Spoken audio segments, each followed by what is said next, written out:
Okay, we have some ground rules first.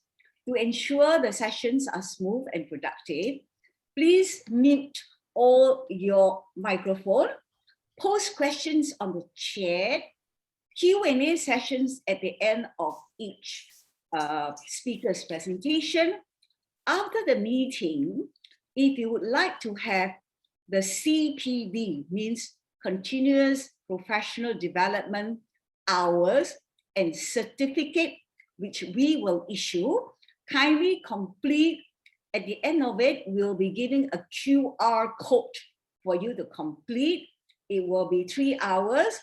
So our CPD policy is as follows: no issuance of partial CPD. You have to stay right to the end. CPD will close 24 hours after the meeting. The CPD certificate will be sent electronic to you, to your email address, of course. During the period July to September, we do not issue a CDP certificate if you do not apply. All right? So I hope that's clear. So warmest welcome to the ICMCI Asia Pacific Hub meeting. So good morning, good afternoon, good evening to all consultants and friends around the world. Many thanks to everyone for making time today to be present. I'm the host, as I'm ICMCI Asia Pacific Hub Chair and the President of IMC Singapore. 2020 tested the business world in unimaginable ways, reshaping the way we live, work, connect, collaborate, and relate to each other.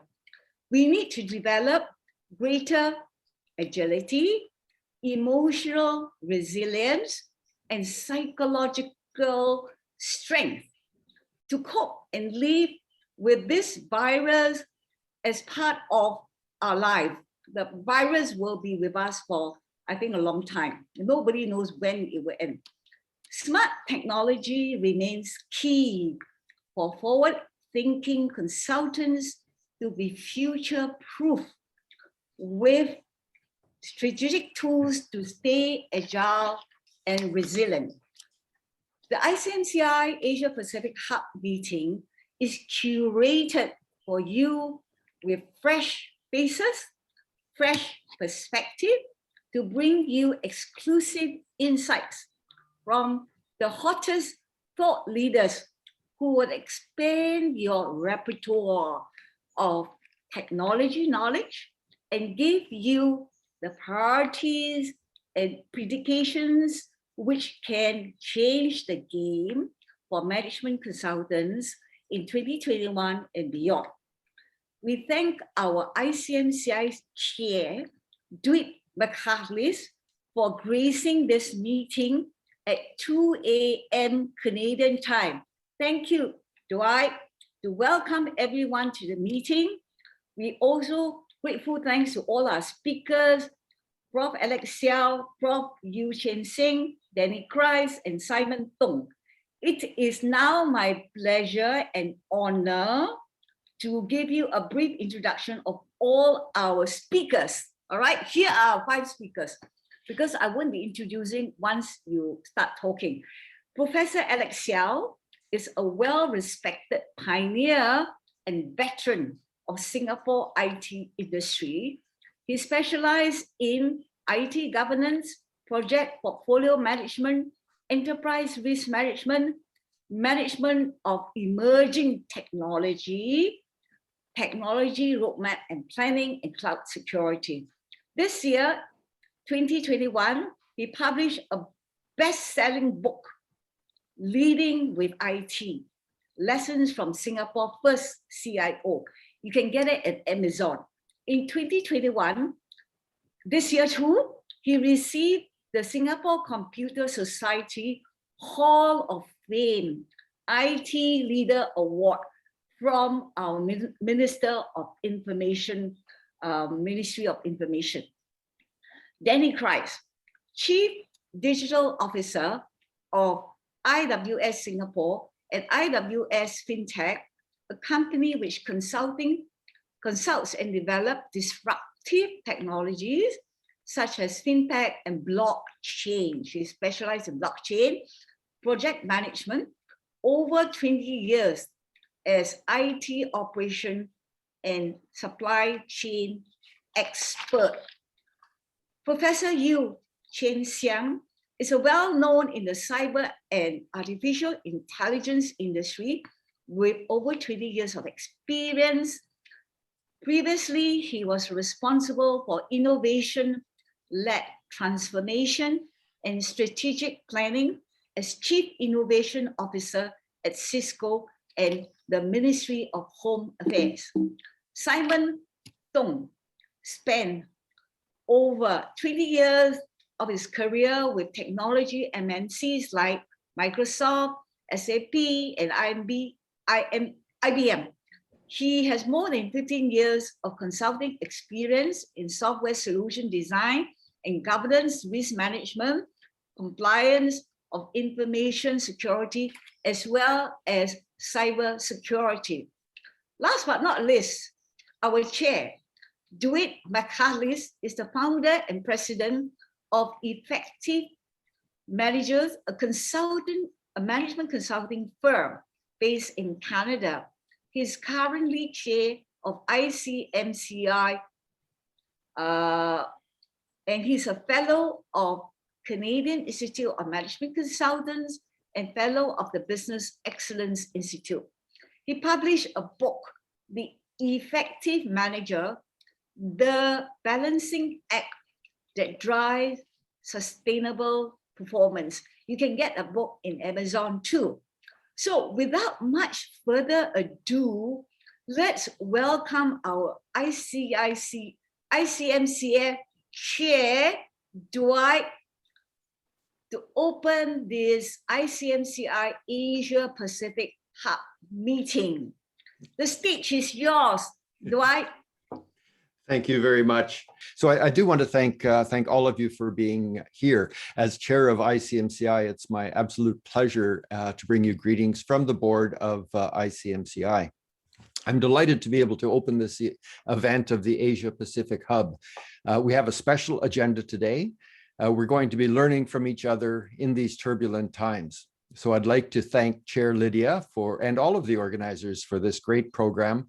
And thank you especially to the speakers who are sharing their experiences and their wisdom with us. It's a very important part of the profession of management consulting. 2020 has been quite the ride for all of us. It's been a very busy time at ICMCI, where we're working with all institutes to build collaboration and to work together.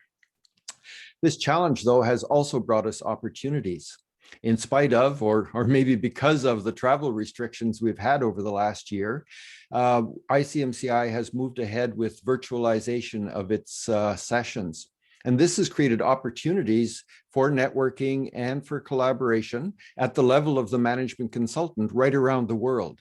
This is happening in a way that has never been possible before. And personally, I've attended more events and hosted more workshops and facilitated in more parts of the world than I could have ever imagined would have been possible in 2019. And when I think back to 2019, at our last annual meeting, it was our last face-to-face event in Nassau in the Bahamas. We talked then that consulting was entering a state of disruption. The pandemic has emphasized the changing way that our client organizations think about professional services. COVID has accelerated the change of work in so many different ways, and it has also accelerated the changes to the way that client organizations are thinking about how and when they use professional consulting services.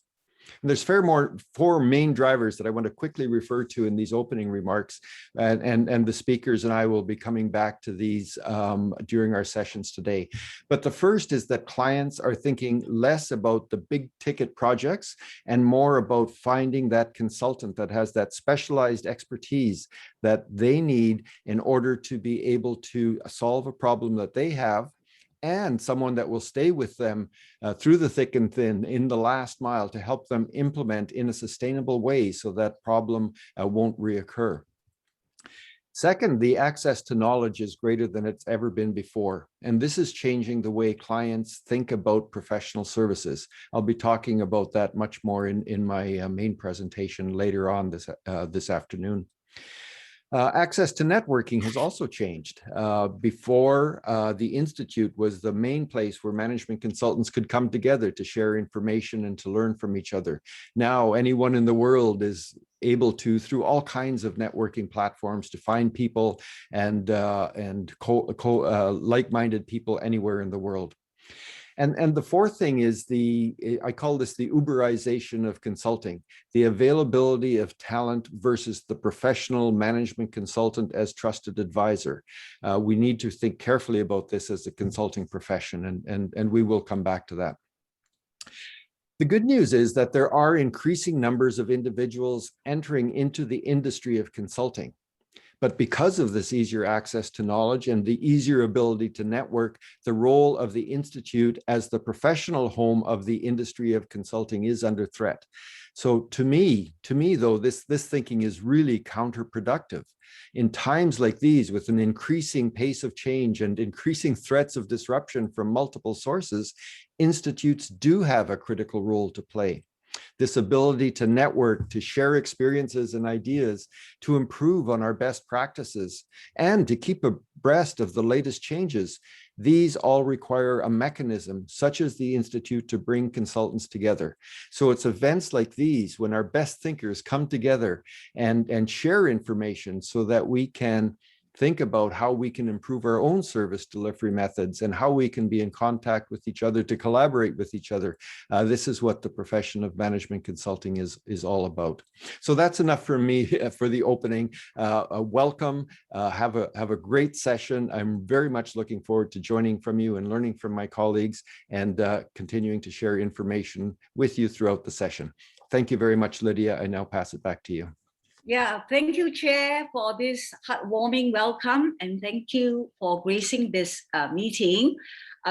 Before we begin, I think we would like to take a photo of everyone here early, in case anybody would like to leave earlier.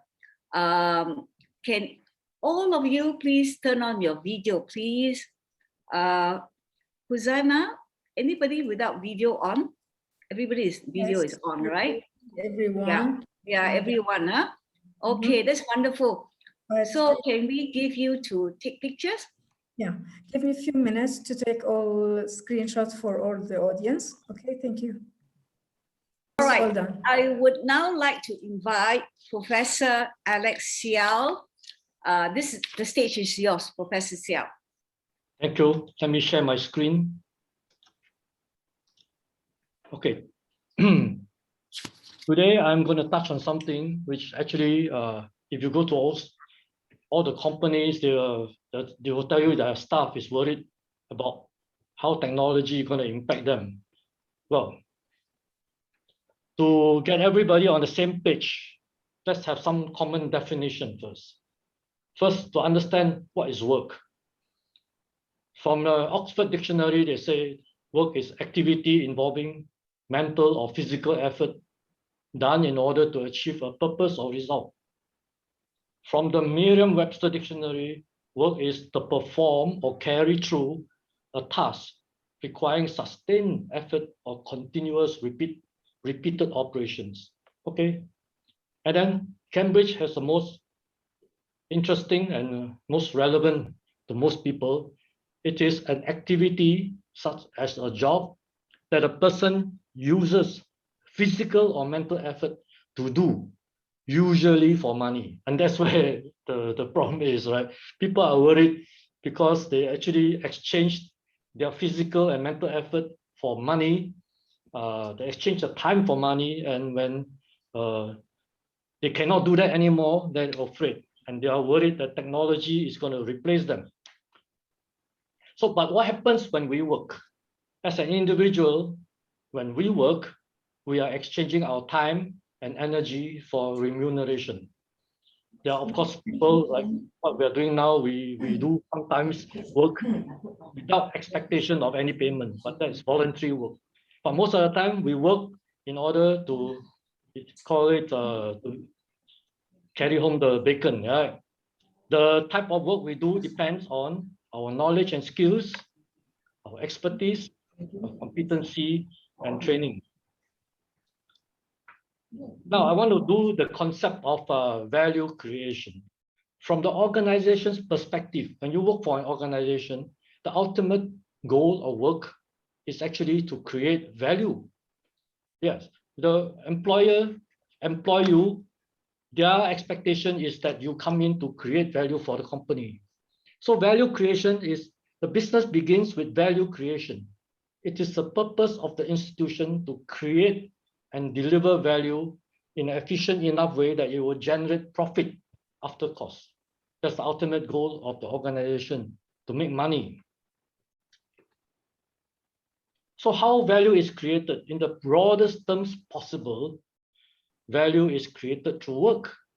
This work could be mechanical, cutting a tree down and turning it into lumber, or creative work, creating a logo or writing a paper. This is just two extreme examples, all right, in the simplest term.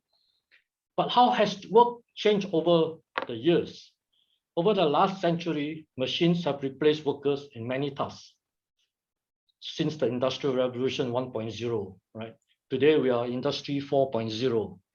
However, technology actually has created more jobs than it has displaced, which is strange because at first people are worried the machine will replace the workers, but actually when machine came about, it created imagination in people, and they used the machine in more creative way than it was intended for, and as a result, new jobs were created. So technology progress has transformed living standards as well, and life expectancy has gone up. So basic healthcare and education are widespread, and most people have seen their incomes rise. So technology actually has helped rather than actually have destroyed the livelihood of people. And yet, today, fears of robot-induced unemployment often dominate discussions over the future of work. If you look at this diagram, the left axis is employment in each sector, and then in the right axis is sectors ordered by susceptibility to automation.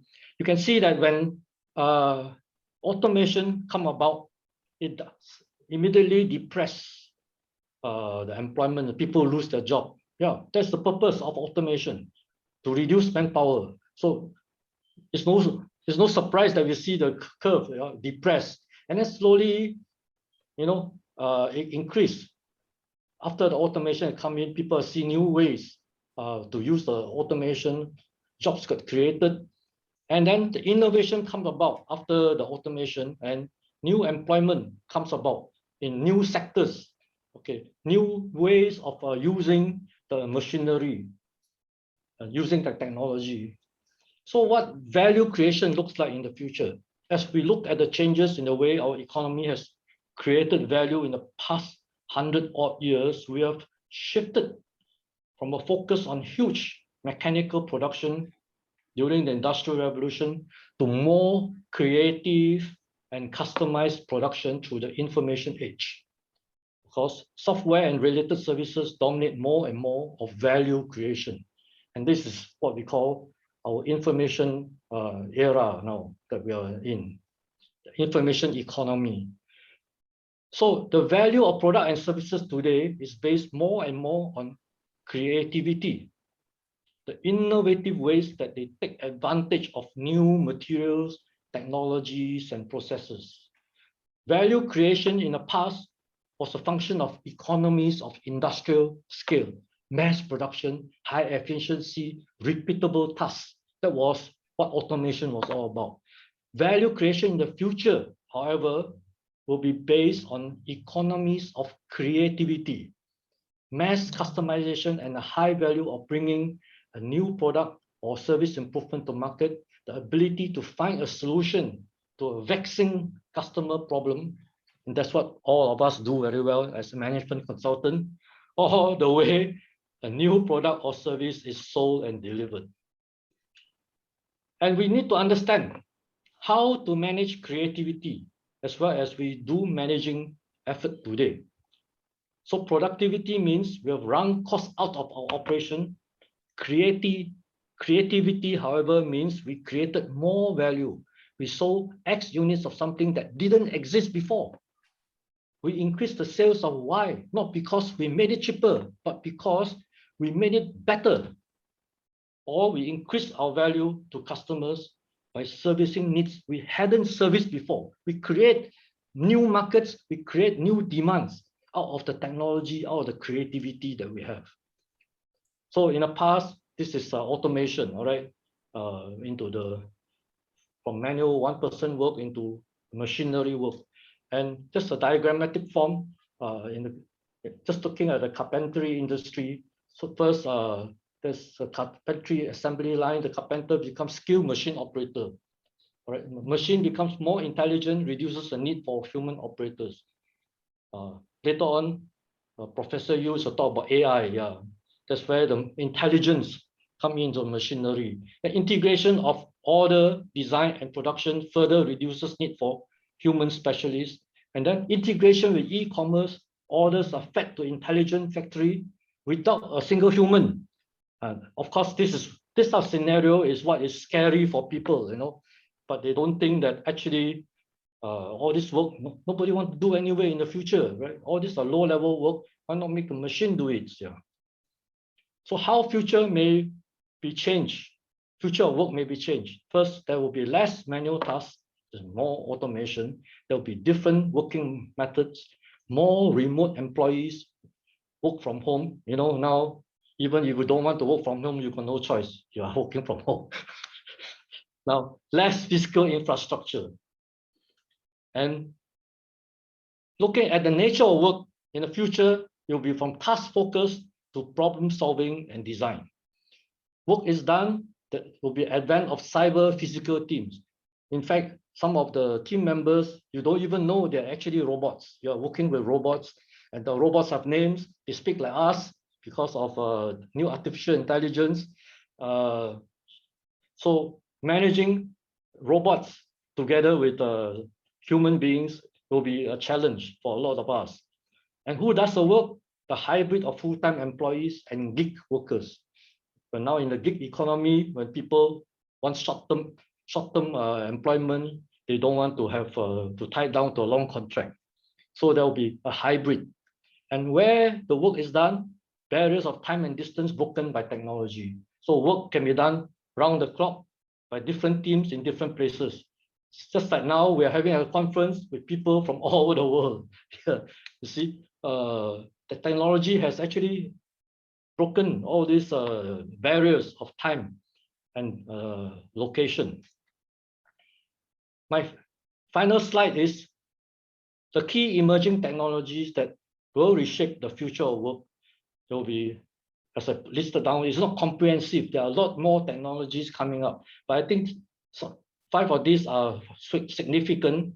There'll be low-code process automation, cloud-based communications platform, and cloud is a major player. All right.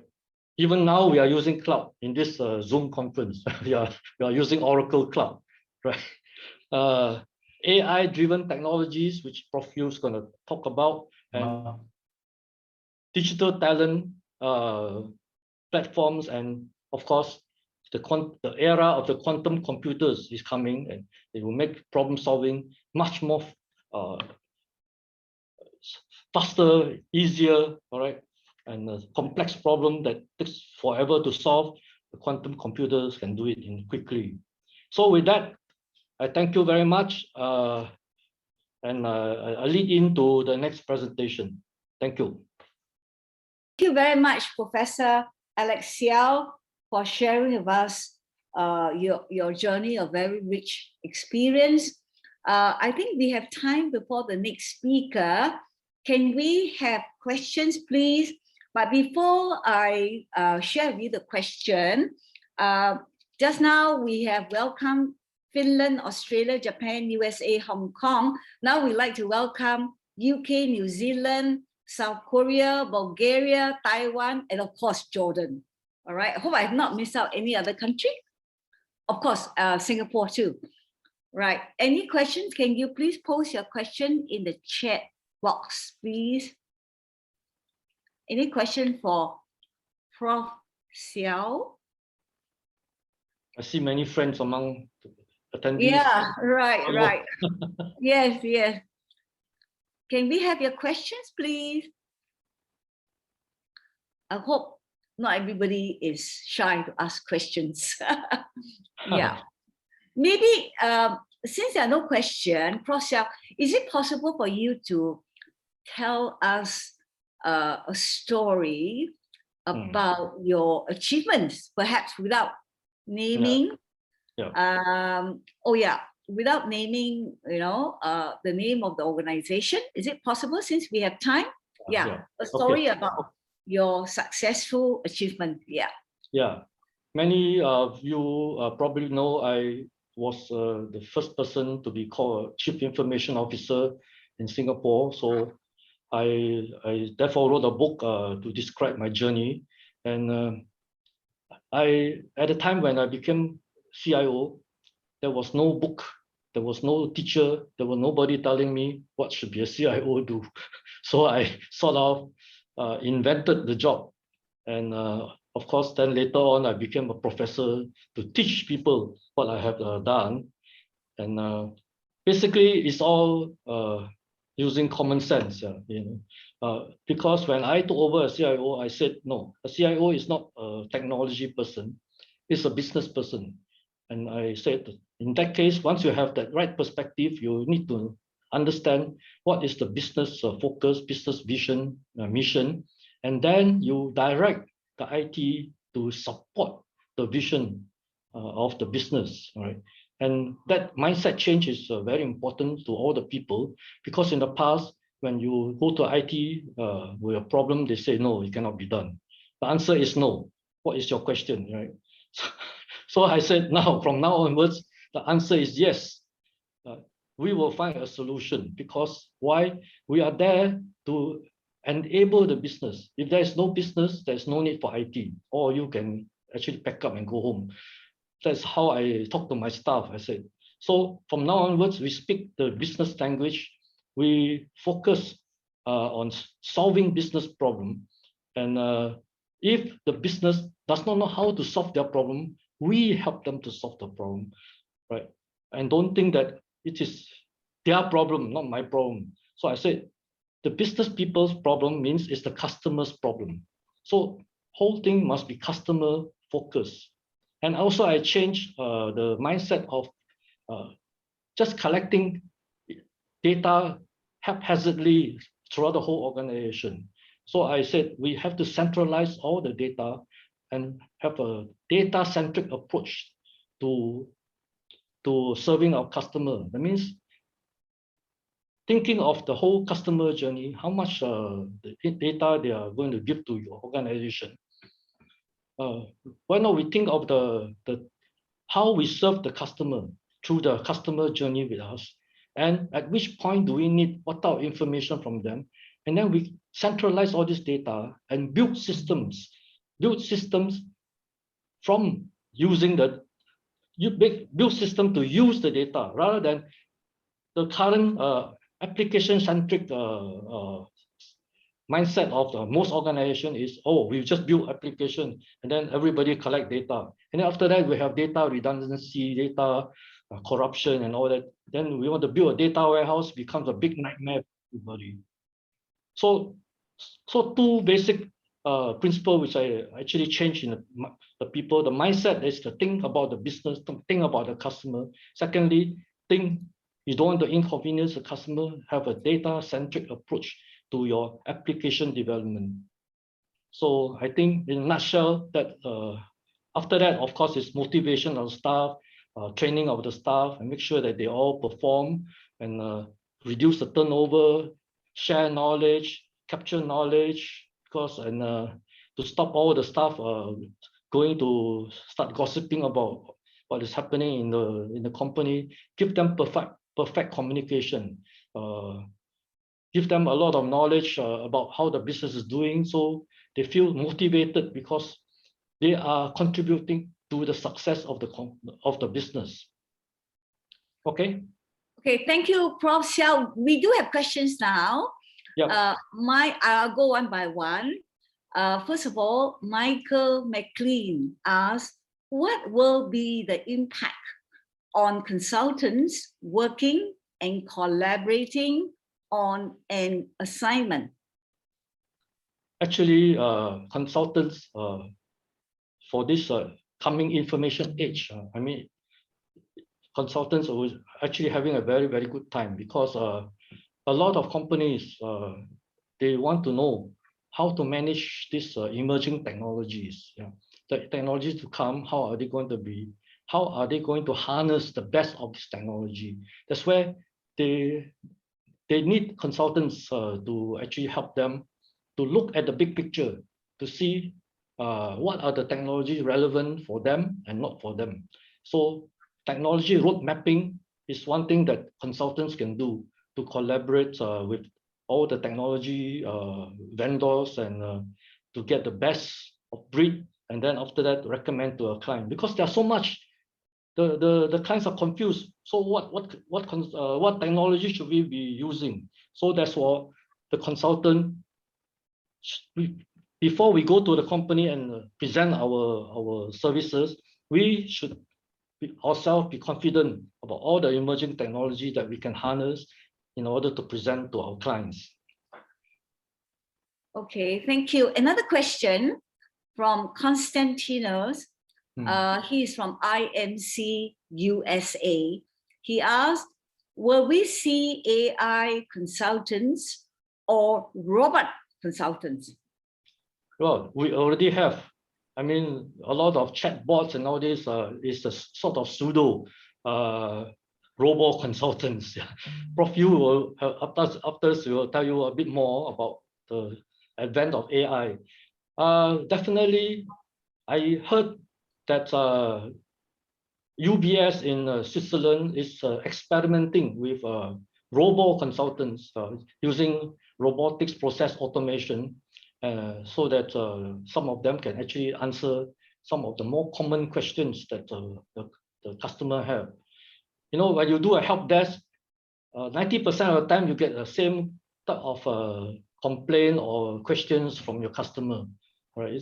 Maybe 80% Pareto principle, all right? And so why can't we use RPA to handle some of these common questions?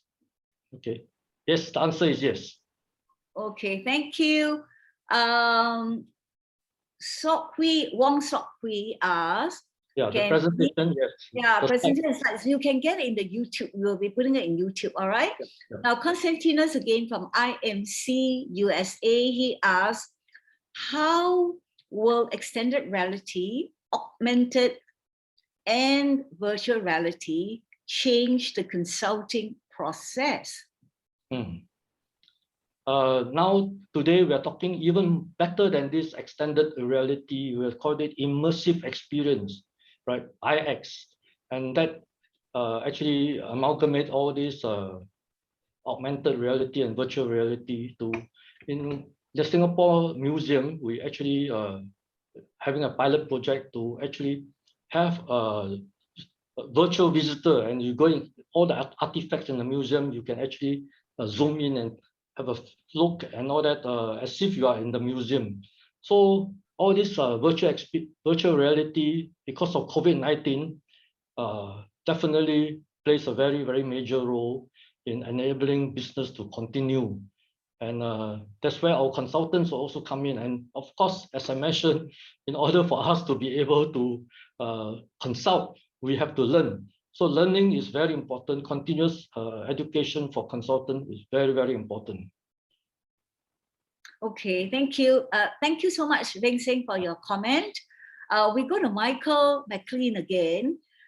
He said, how can consultants who are usually working by themselves do their client engagements and services to then have the time to know about and be credible to talk about such new technologies when and as you say, we have to work, earn fees, and still, sorry, I'm missing it.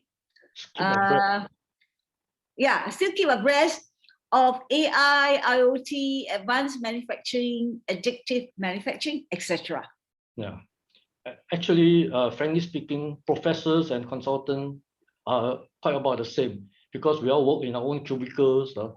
We have our class to teach, and the student expect us to know the latest thing because the student can't be, they know more than the professor, then it is very difficult for us to teach. So we continue to learn, we continue to keep up a lot of online courses that we can take, in our spare time.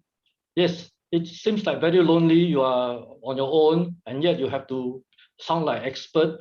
Well, you can be an expert even though you're alone because there are now plenty of opportunities for us to keep abreast of technology. Okay. Okay, thank you. Next question, Ko Tatsuan, he asked, thank you, Prof, for your presentation.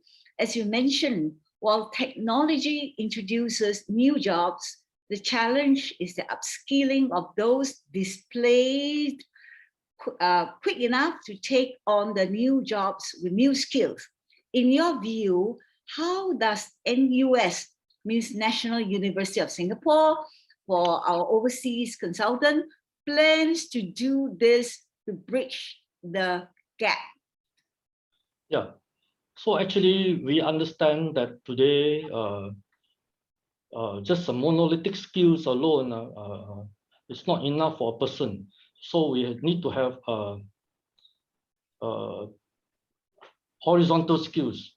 So cross-domain specialties. So in NUS, we're introducing courses that actually span across various faculties. That means you can take modules from each faculty in order to, it's not like in the past, it's one set meal. So now it's actually, you pick, it's like a buffet, and you have a hybrid of all skills in order to actually meet the challenges of the past, in the future, sorry. Yeah, upskilling of those displaced workers. That's why we have rolled out the Singapore United Skills Upgrading Program to actually allow displaced workers to actually take up new skills, and it has been quite successful. We have taught quite a number of people in the fintech, the financial technology. Okay, thank you very much. Any other questions?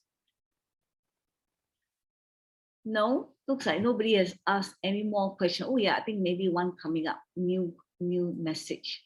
Oh, somebody, thank you, Prof.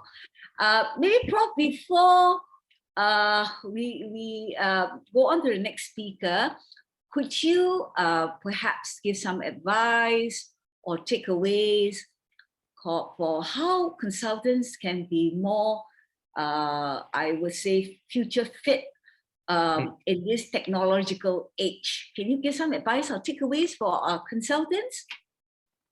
I think it is a very, very exciting time for actually management consultancy. That's why you can see that a lot of system integrators and management consultants, they are very active. They are doing very well. It's because of these new challenges, business disruption, digital disruption, and companies looking for digital transformation. That's where they need hand-holding, they need consultancy. Well, some people say they get consultants so to blame somebody to blame if something fails, but of course we are not afraid of that as long as we are equipped with the right mindset and the right skills. But most important of all is not just to concentrate on learning technology, but learning how technology can be applied. Okay, there are lots of technology that are just nice to have, but we must focus on those technology which we think can assist in helping the business. Okay, thank you. Wong Sok Hui asked, any program will be offered by ICMCI for upskilling. Perhaps before I pass to Rima, I must say that ICMCI actually offers a lot of special webinars where you can learn about specific subjects. And also we have training for this ISO 20700. Our champion and specialty board member is Robert Bogenstein from Austria, who is actually present here in this meeting. Robert is present from Austria. Rima, do you mind to share with the audience here? And of course, Robert, if you want to share something about the ISO 20700, that a lot of consultants are, even here in Singapore, or maybe in the region, we are still learning, you know, a lot of us have not learned. Of course, I have learned from Robert. Robert, would you like to start first on your ISO 20700? Would you like to say a few words on that, please? Thank you. Robert from Austria, our board member. Thank you, Lydia, to giving me the opportunity to present a little bit about our success to the ISO trainings. I may ask Rima after my few words to give a quick overview about the training we delivered and how many countries are already certified and how many trainers are certified. I'm happy to report, especially from the experience from the Americas Hub meeting, that all the countries do offer ISO trainings. They use the ISO training to address the existing members, but also to approach new members, because it is a very low barrier, very good entry level to approach new members, to give them the opportunity to learn more about education in consulting, and hopefully at the end of their journey, from starting with the ISO training, at the end of the journey, they might achieve the CMC certification. As we learn from many IMCs, it is not very easy to make the CMC certification as attractive to new members as we would like to have it attractive. And therefore, the ISO training, I think, is a very good opportunity. On the other side, especially the discussion we had before about digitalization in consulting, and I have worked a lot around this topic. I think the ISO process, which is not a rocket science new consulting project, it is just the existing process about management consulting, but it gives us the opportunity to work around this process. What would be the impact of digitalization on the consulting process? And it might be a little bit more concrete to discuss what we could achieve with more digitalization in our industry, and what would be the changings that we need to consider as management consultants in our daily business. So the standard is, you know, it's multi-purpose for the consulting industry. It's for us as IMCs, as ICMCI, to give a statement to new members. It's for us to improve the quality of the consulting process and to discuss what would be the future developments. And at the end of the day, we need to have in mind that next year, 2022, the evaluation process will start by ISO. So then we have 7 years that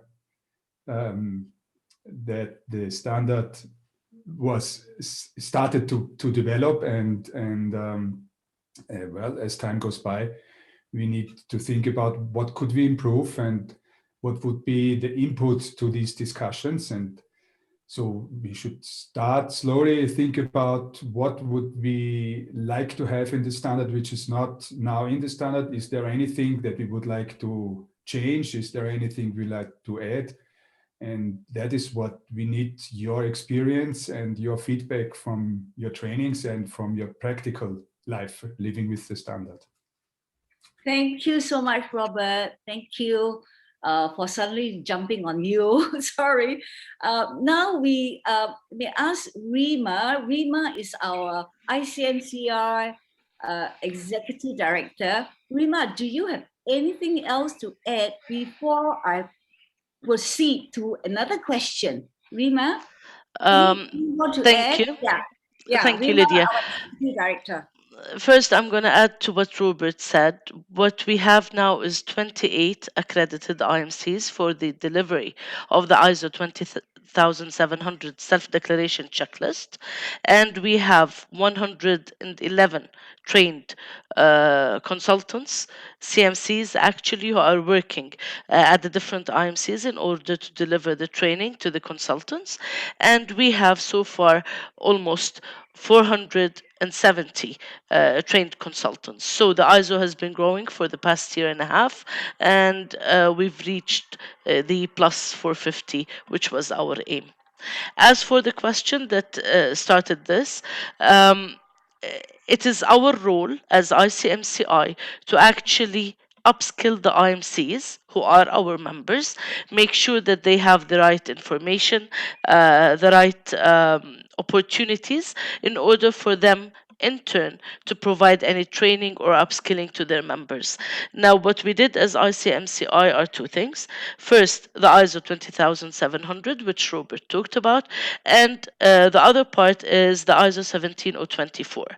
What we did was we underwent the assessment as an organization according to the 17011, and we became an entity that authorizes other entities like IMCs, like our members, in order for them to get assessed or audited according to the 17024, which makes them certified to provide or authorized to provide the certification to personnel. So this is the role of ICMCI, working with IMCs, upskilling their capabilities and providing them with info and certification in order for them to provide that in turn to their members. So do expect that your IMCs, the different IMCs all over the world, would be able to address needs when they come. Thank you, Lydia, and I hope this answers the question.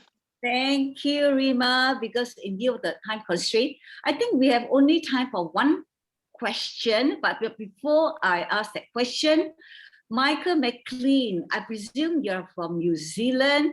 Am I right? Michael McLean from New Zealand. He asked about the background. I think that we can take it offline, all right, separately. Thank you, Michael, and thank you, Phil. Now, we have somebody who asked much earlier on, Prof. Xiao, what is your thought on Bitcoin technology and its future? Because now Bitcoin technology is so hot now, but so many people know very little about it. Okay, Prof. Actually, Xiao. the question should be about blockchain technology rather than Bitcoin. Bitcoin is just an application of blockchain. And the reason why Bitcoin is going crazy, well, used to be $3,000, now is almost 39,000 for one Bitcoin. That's because of the value of it compared with, it is a fixed amount of currency, right? It is like something you cannot increase the amount of the Bitcoin in the world. So that's why the Bitcoin is still climbing up. But that is just an application of blockchain. A blockchain today is used for many, many things. For example, all our certificate in the university, we are all based on the blockchain. We issue so that your certificate is authenticated by community. And the blockchain is also used for land title and leases, land titles registry, to actually make sure that there is no fraud in the titles. And it's also used for shipment, for bill of lading and all this sort of thing. So more and more application will be on the blockchain. So blockchain is the technology we consultants should be looking for, should be studying, because it can actually recommend some of your clients to be using the blockchain technology. Thank you, Professor Xiao. Just in time for us, in fact, to move on to the next speaker, apologize that we have to keep to our time schedule because everything is just back to back. All right, we move on to the next one, which is actually blockchain. He's going to talk about blockchain. That is actually Danny Kreis, Chief Digital Officer. Danny, over to you, please. Thank you, Lydia. Thank you. I'm going to share my screen. Give me a sec. Okay, hello, everyone. My name is Danny Christ, or Christ, and I'm going to talk about exponential growth technologies. One major part is blockchain and cryptocurrency.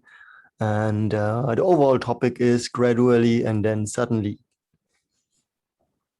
Just for myself, I think Lydia already introduced me, so not much to talk about here. I got an MBA and all of that stuff, and I work in Singapore, and I have approximately 20 years experience implementing ERP and POS systems before I moved in 2017 full-time into blockchain.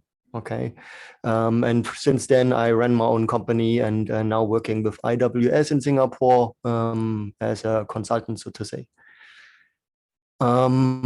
So as we know, technology is eating many industries. We can see that here on that chart. It's actually very nicely illustrated. You see all the traditional companies moving into online businesses and so on and so forth. And we know that it's from a worker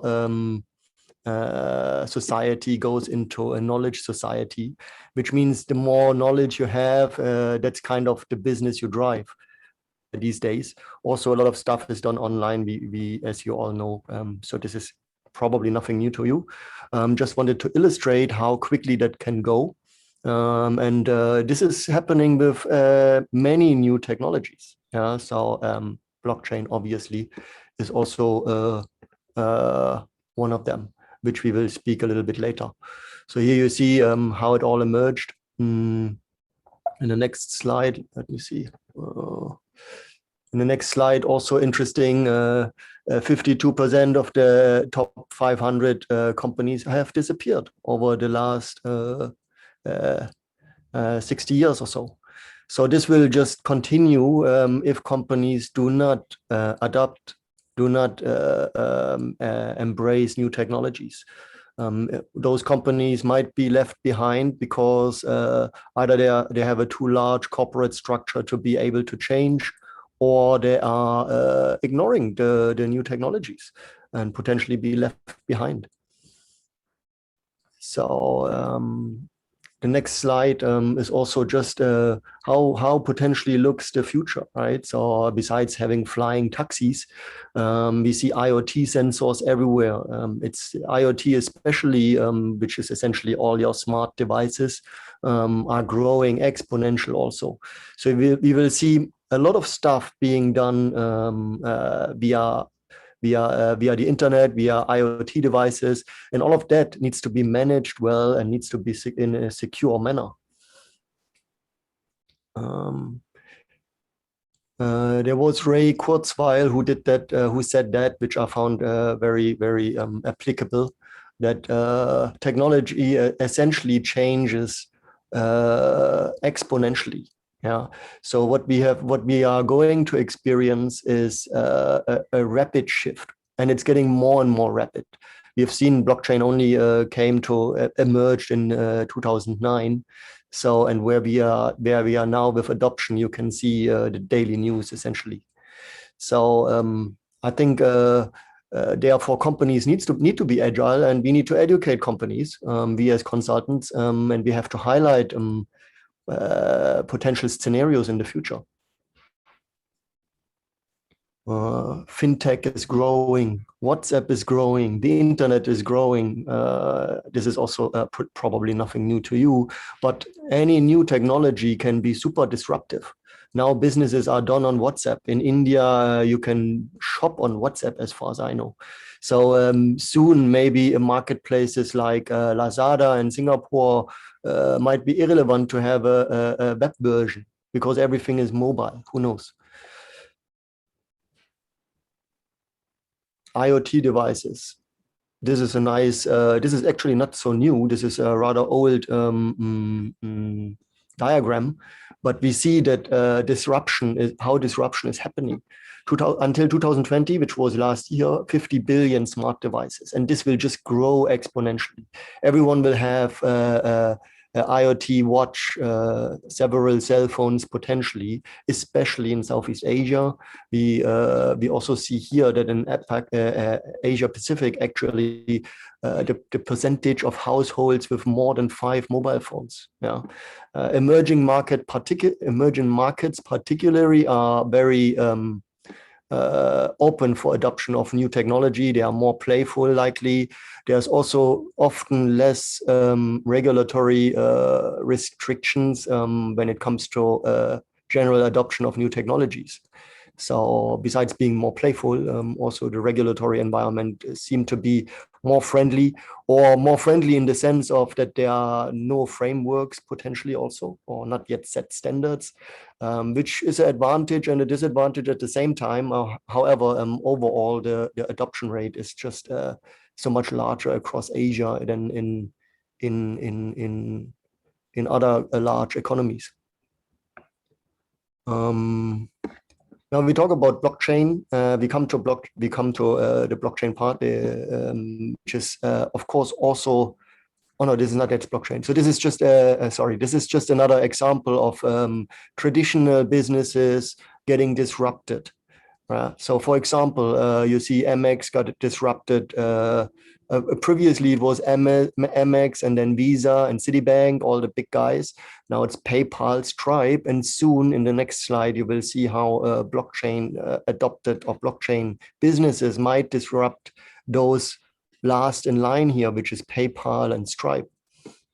We have seen traditional stores going to Amazon and so on. So this is just another example of how the internet is taking over. So those are some businesses which potentially or already get disrupted by blockchain technology or blockchain companies. We also have here PayPal. However, this is also about 2 years old. So this diagram. So PayPal, as we have read the news, also now enables digital payments. So PayPal is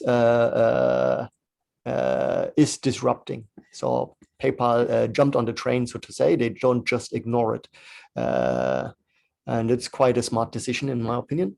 But there are many companies which are still legacy, which are still centralized, and which are still potentially prone to total disruption.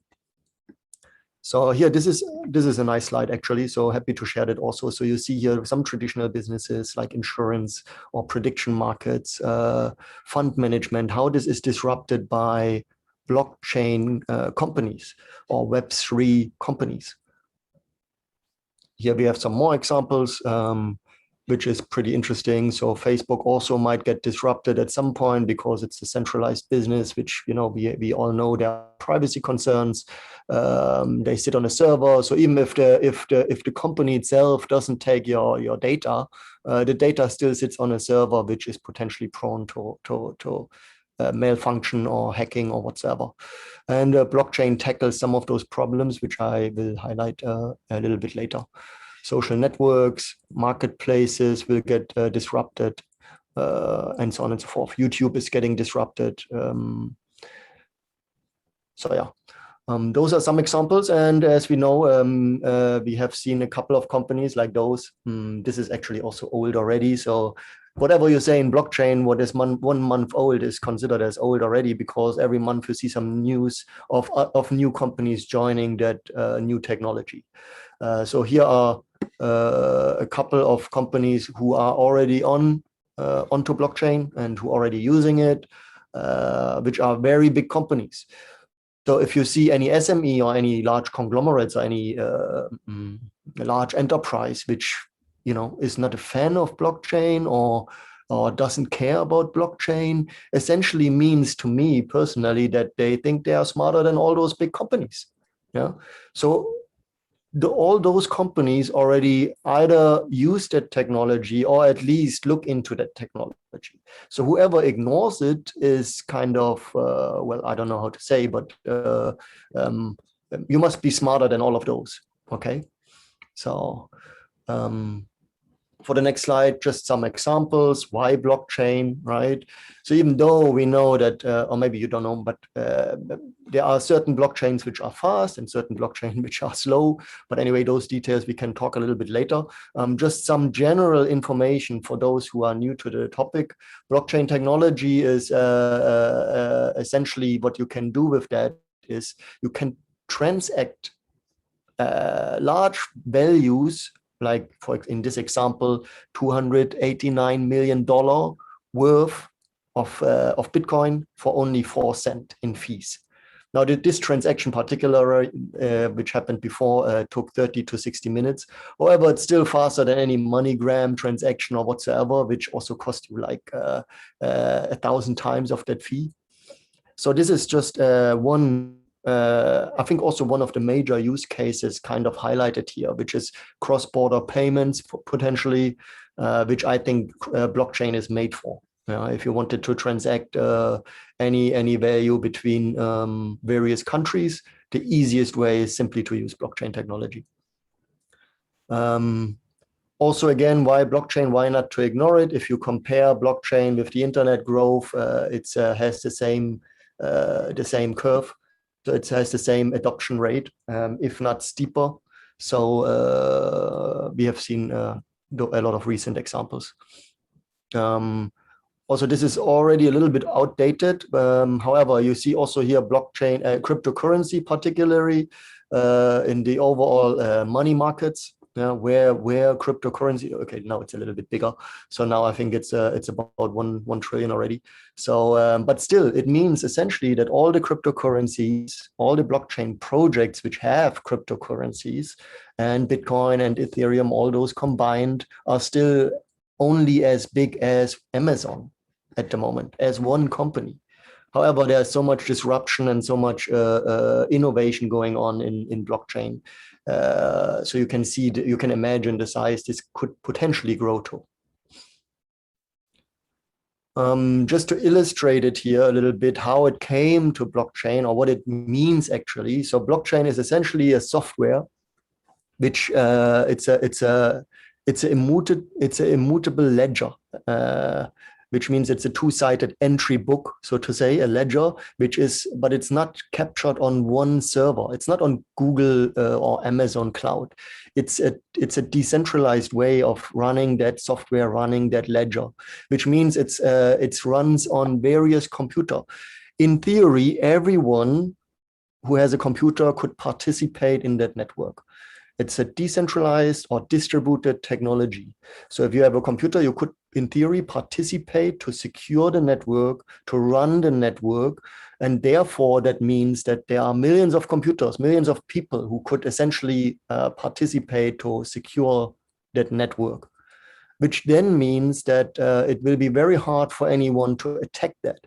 Compared to, for example, Google servers, which are rather kind of a centralized way. So Google servers are also kind of distributed, right? So there are Google servers in Singapore, in Malaysia, in Germany, and so on and so forth. So it will be very hard to bring that down overall. However, it's still a central point where potential malicious activity can do a lot of damage. Right? If Google would be hacked, for example, we all know what happened to our data. That would be devastating. Whereas potentially to hack a distributed ledger, which is over millions of computers, essentially means you would have to hack 1 million of computers, or you would have to have a majority of the hash power of those computing power, which is essential meaning of the distributed ledger, that this is very difficult to achieve or very expensive to achieve. So therefore, it goes that distributed ledger technology, such as blockchains, so there are others, but blockchain is one of the most famous one, apparently is more secure. So here we see before 2005, it was mostly centralized IoT devices, IoT networks. Then in this is actually not today, or it's today. Yeah. So you have, Amazon Cloud, Google Drive, Dropbox, all of those, which are semi-centralized, but in my opinion, it's still centralized. It's in the cloud. So, and then you have potentially in the future that there will be IoT and distributed cloud, distributed networks, which where certain communities or not just some conglomerate will manage your data. Also, blockchain, because it's centralized and it's apparently more secure, it's also you can't really tamper it. So whereas if you have any centralized way of storing data, there's always a way to potentially tamper that data, which in a distributed ledger, in a distributed network, is very complicated to tamper anything. So furthermore, blockchain particularly is very transparent. So you can see any transaction, or in theory, you could go back all the way to when it first started in 2009. You could track every transaction of every Bitcoin, which was the first blockchain, all the way back to 2009. Okay, so that's transparency. That's one advantage of it's easy to audit. It's easy to reconcile. So those are also other advantages. Then some blockchains do have smart contracts. Okay. Which is another example. For example, the Bitcoin is actually a blockchain, okay? And then that Bitcoin, the coin, is the original meaning was to incentivize those people or those computers who make that network secure. Because all those network participants who are running their computers to make that network secure, they need to be incentivized, because you will use energy, electricity, and so on and so forth, right, if you run your computer.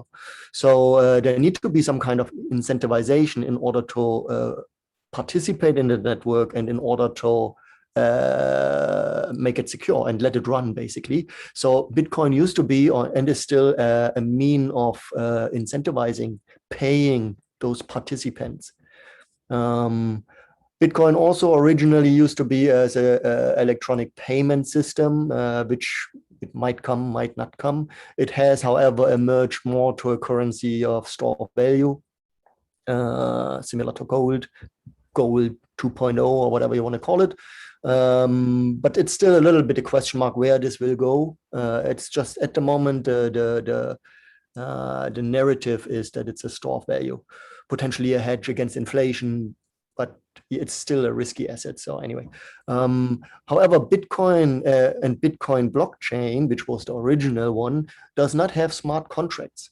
So the only thing you can do with Bitcoin and Bitcoin blockchain is basically do transactions, peer-to-peer transactions. That's all you can do. You can't really build on top of that blockchain. You can't create real apps on top of that, which use that decentralized layer.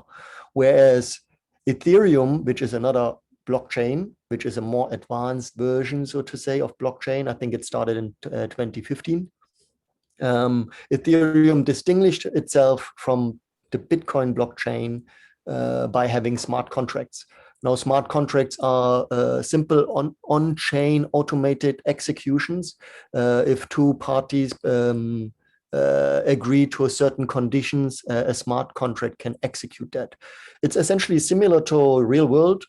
If you have a contract, right? So I will sell my car to Lydia. There's a contract, and the moment I will send my money, I will get the car. So, but in our case, with me and Lydia, there's probably a middleman, a salesman who will take a share and who has to check that the money actually came to the bank, and then we have to see that Lydia will give me the car. Whereas with smart contracts, all of that stuff could be automated, because the transaction would happen peer-to-peer, would happen from me to Lydia directly.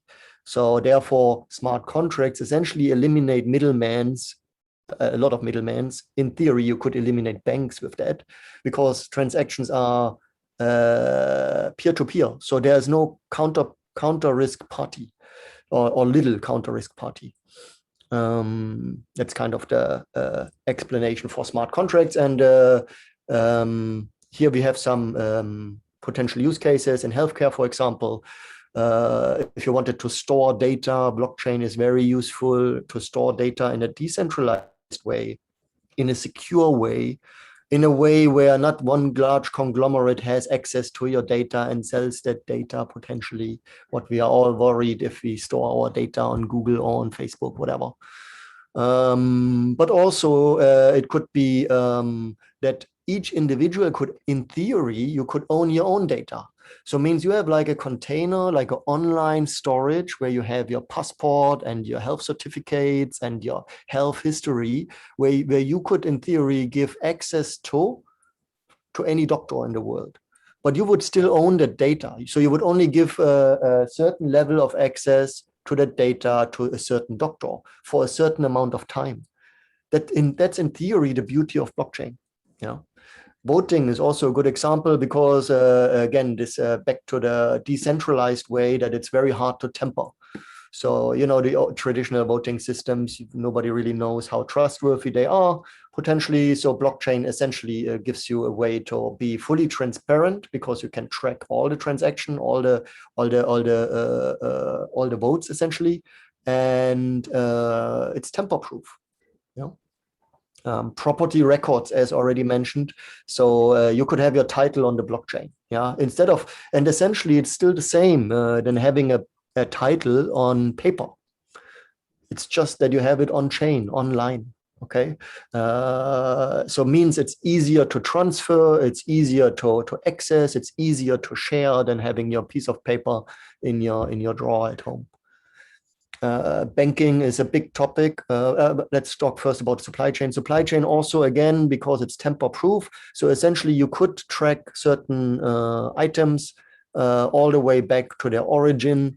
You will be able to scan items at the origin and at the end of the supply chain and ensure your customer that this was unopened or is unopened and this is the original item. This is very relevant to a certain, actually to everything. It's relevant from milk or from coffee, which comes from Brazil, all the way to luxury products, which are not made in China, so to say. Banking is a big topic, okay? Banking requires probably to have another extra session for that. Banking, we see a lot of disruption in banking. Essentially, they call that decentralized finance now, DeFi, which you can see more and more on chain now, which is essentially a way of borrowing and lending between peer-to-peer. So I could, in theory, lend out value or money to someone I don't even know because it's peer-to-peer, and smart contracts allow me to be safe. So the borrower will have to have a collateral, and everything is executed via smart contracts automatically. So if there's some liquidation or if the borrower is not paying back, I will get his collateral, and all of that is done automatically. So therefore, I do not need to know who actually is the borrower, in theory at least. And it's also disruptive because everyone can now become a lender and borrower. So it's not just a bank, whoever they approve. In theory, average Joe could put $100 or $1,000 on chain and provide liquidity or borrow that money out. Of course, there are risks, yeah, so definitely risks. However, there is a lot of disruption happening of potential use cases. A lot of stuff is already happening. One example, if you look at a company called BlockFi, they give you up to 9% yield on your on-chain money. Whereas in banks, in some examples, you will pay already having money in the bank, right? So therefore, there are a lot of funds and a lot of PEs and a lot of financial institutions who are really eyeing the decentralized finance space because nobody wants to miss that boat. However, there are real risks as well. So if you want to play with that, you better find someone who helps you through the jungle of options and opportunities online. So it's blockchain is still a little bit Wild West. It's not regulated everywhere. There is you better have someone who will guide you through all of that. So I can speak about decentralized finance much more, but let's move on.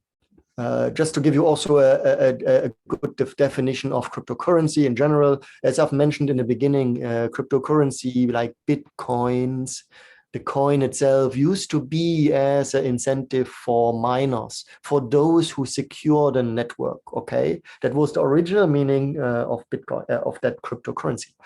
It's a digital virtual currency, which is you can't counterfeit, you can't double spend, and that's the beauty of blockchain. So you can't tamper transactions because it's a decentralized network. So it's very difficult, super difficult, or super expensive to actually do that. There are coins essentially, or a token on a certain blockchain. For example, on Bitcoin network, it's Bitcoin. On the Ethereum network, it's Ethereum or others. And they have various use cases. For example, they could be used for payments. There are utility token and security token, which I'll talk in a minute. Those can be used to access certain products, certain services. Like I mentioned also already, I think, in my opinion, the best use case are cross-border transactions. And if we talk about cross-border transactions, we talk about stable coins. Stable coins are essentially one-to-one baked by a fiat currency. So it's not Bitcoin, it's a US Tether, for example, or USDC. Those are cryptocurrencies which are issued by a company which has a full reserve, or at least a fractional reserve, of same value in USD or euro or whatever real world currency. So let's say a company, in theory, any company could create a stable coin by having a reserve in the bank. So if you have $1 million in a bank, you could issue $1 million of 1 million token worth $1, as long as it's backed by real money. Because if some person wanted to cash out, you have to be able to cash out. So US Tether, for example, it's a company out of the States. It's audited, so it should be all right, even though there was some negative news around that. However, this is just an example of a stable coin, which essentially means a token, a coin, which is worth always $1. So it will be always worth $1, and because of that, having that as a digital version, like a central bank digital currency, kind of, it's very easy to facilitate cross-border payments. If I'm in Germany, I can send to Australia that token within an instant of time at a very low cost. So I could send that money for remittance, for example, in a fraction of the time, at a fraction of the cost. So that's for me, it's a very good use case. Then you also distinct between utility token and security token. Utility token essentially means they have an utility. They serve a function in a certain ecosystem. Okay, for example, as a reward. A reward is an utility of that token, or an incentive for referral. So that's kind of what you can imagine. Security token are digital representation of real world assets. Okay, real world assets are, for example, real estate, preferred shares, bonds. All kinds of financial instruments could be tokenized, which is a security token. Security tokens are securities which are in a digital version. So you could tokenize bonds, you could tokenize commercial real estate, you can tokenize preferred shares, for example. So those are conventional securities, but the ownership is confirmed through a smart contract on the blockchain. So in theory, it's very similar to the real world. So in the real world, you have a contract. I'm investing $100 and I will get 100 preferred shares in this startup. So now you don't have that as a paper. You have it on chain. You have a digital representation, one share, one token, for example. And the smart contract will give you always, will capture that. That token in your wallet is a digital representation of the ownership of that and that company. So it's just a digital contract than a paper contract. The advantage is that, of course, you can have that. Those shares or those tokenized shares, you can have that in your wallet on your iPhone instead of a piece of paper in your drawer, right? Another good example is you can share it easily. So you could actually send those preferred shares, those tokenized shares, or those digital representations you own to someone else's wallet. And also you can now easily trade those shares. So you don't have to wait. If you imagine you invest in a startup, in a traditional startup, you invest in equity, right? You always have to wait for M&A or IPO, which takes 5-8 years, who knows? Whereas if you would invest in a tokenized startup, in a tokenized shares, potentially those tokens will be tradable on a secondary market, on a security exchange. So in theory, like that picture below, everything, all those assets off chain, they could be tokenized on chain. Yeah. Oh yeah, that's what I just talked about. Those security tokens have various advantages. So we have tokenized gold, for example, or future contracts of gold. We have tokenized preferred shares of a company. We are now at the moment tokenizing real estate. So all of that is kind of possible. It's an alternative ways for companies and for real estate, for example, for real estate developers to also raise funds. Because now in theory, you could have a tokenized representation of your assets and sell that. And potentially you will attract, the younger generation of investors, the next generation of investors. You just imagine the 24 years old, your daughter or whatever, how will they invest in future? Do you think they will go in a lawyer office with sitting there, going there 3 times, sitting with 5 lawyers? Or do you think they will press a button on their iPhone? How do you think they will invest? Danny, sorry to interrupt. You have 2-3 Yeah, I'm done. minutes more. You're done. Yeah, Okay, that's good. that's it. Wonderful. Thank you. You are spot on time. Wonderful. Now, we have a question from Kwek Ting. He says, can you explain what blockchain technology to someone not familiar with the subject? Actually, Danny has answered in many ways. But Danny, is there any way you can simplify your answer of what is blockchain technology in a very simplified version? Is there any way? I know you have answered in many ways during your presentation. Is it possible? Well, I don't know. It's a software. Okay. It's a software like a computer program, which runs on various computers instead of being managed by one large company, which means it's decentralized. It's not centralized. There's no CEO. There's no CEO of Bitcoin, right? So, and that has various advantages. It's more trustworthy potentially and more secure. And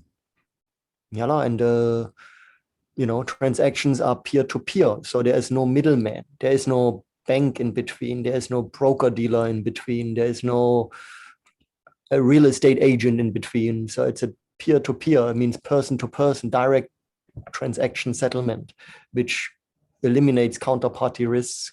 Well, that's not really easy to explain, but it's a computer program which runs on many millions of computers. Okay, so therefore it's decentralized, not centralized. Kind of. Okay. And you can build a lot of applications on top of that, at least on Ethereum. All right. We have another question, which is pretty long, from Michael McLean from New Zealand. Can you read, or do you want me to read all that, which is pretty long? I understand blockchain and distributed ledger. However, our clients usually have their CIO and IT functions well across this technology service and not need our particular services and capabilities for such.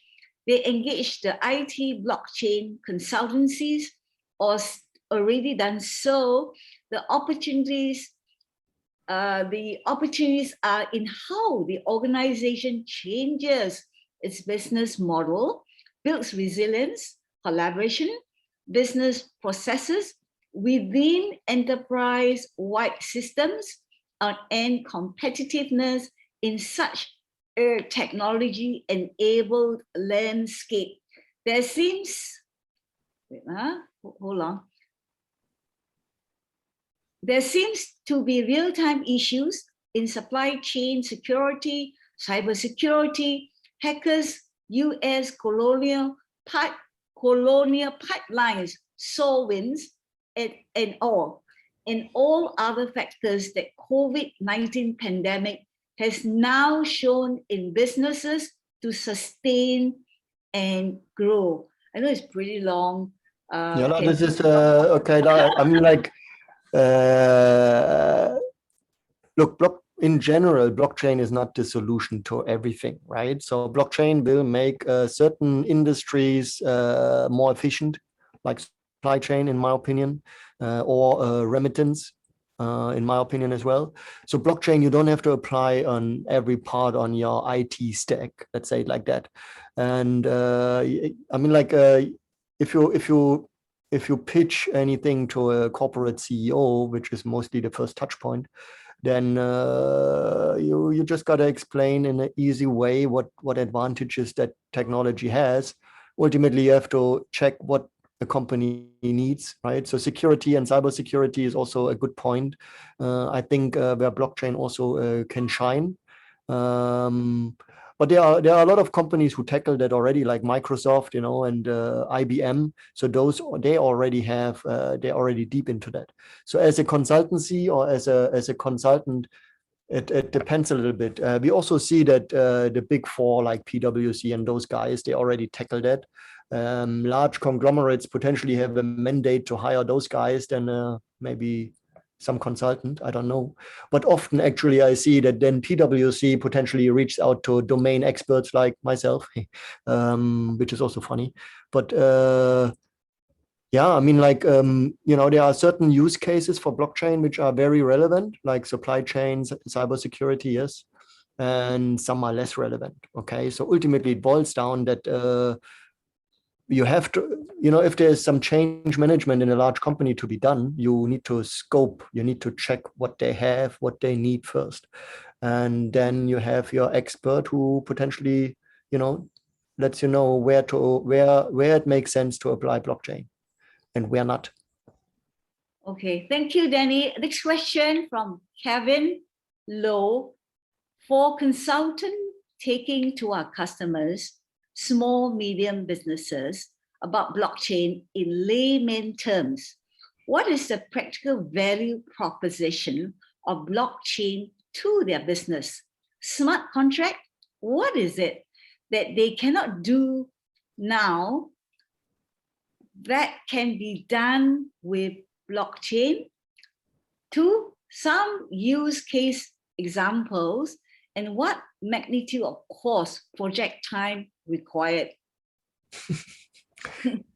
Okay, good question, Kevin Lowe. Well, look, if you ask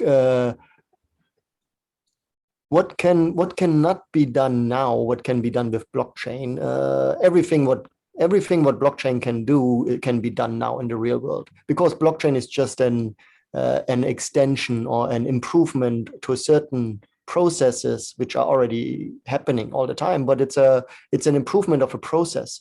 If you look at supply chain at the moment, how is tracking done? It's all manual paperwork, Excel sheets sent from computer to computer. So if this is on a decentralized ledger, which essentially means it's you can't temper it, you can't change it. It will give the consumer, for example, and also supply chain participants, stakeholders, more confidence. Okay, it will also make supply chain management more efficient, because you will eliminate counterparty risk, you will eliminate potentially admin work, but because you have everything in that ledger, which is you can't temper. So there are efficiency improvements, which is the prime value proposition of blockchain. What is new for blockchain, what is really like disruptive, is more on decentralized finance, for example, that what we have seen so far. Not really for, I mean, like for banking, it's really disruptive. Okay, so decentralized finance is really disruptive. Whereas if you look at supply chain, it's more like an improvement. And then use case examples, I've given some, like healthcare, medical records on chain.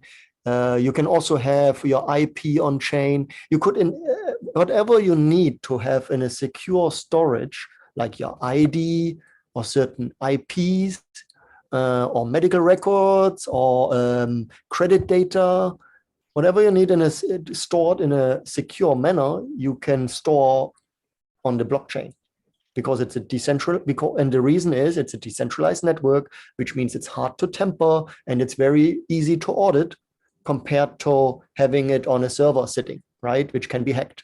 That's kind of the main proposition for stuff.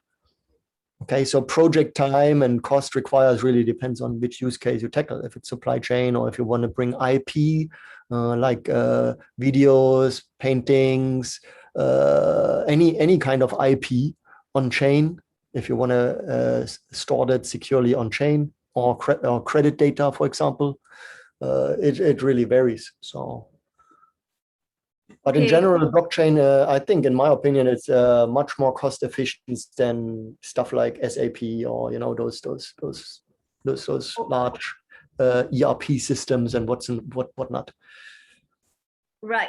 We have only 2 minutes, and we have 2 questions. If you can be brief, Danny, so that we can cover both questions. Question from Bing Singh. He asked, "Is NFT a bubble in waiting? A fad?" What means a fad? I don't know. Anyway, a fad is a fashion, vogue, something which comes and go. Oh, Yeah. no, I don't think so. NFT for everyone means non-fungible token, which is essentially a way of, okay, you have 2 types of security. One is the blockchain itself, the infrastructure, which is decentralized, right? As I've mentioned already a couple of times, therefore more secure than a centralized server. And now you have unique token, like a token which is very unique, which represents a real world asset, for example, or a digital asset, doesn't matter. So for example, if we have a song, let's take a song.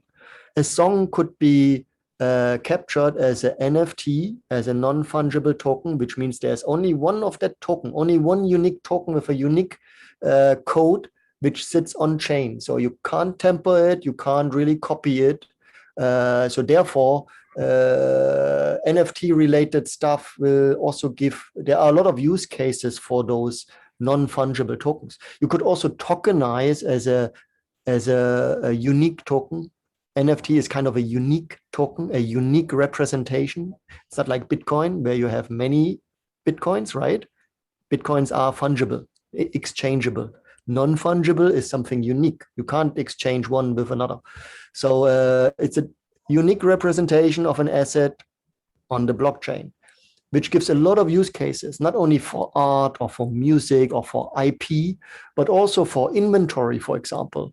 If you have some unique inventory. So some of the projects I'm working with, they have NFTs as unique inventory items from their warehouse, for example.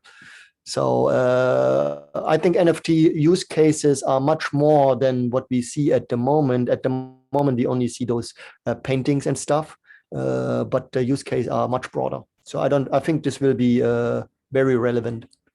Okay, Danny, we have only we're actually running slightly behind time. So 2 minutes maximum for the next question. How is crypto mined? What is the algorithm that people speak of? Therefore, how it goes onto a blockchain? This is by Wayne Su. Yeah, but this is a very technical question. So Okay. Crypto mining essentially means that computers conclude certain transactions and certain puzzles, so to say, which require some energy. Okay, so and this is in order to kind of make sure that the network is secure. You don't really have to worry about the mining part, in my opinion, because if you look at real use case blockchains, the main one is Ethereum, and then there are many others.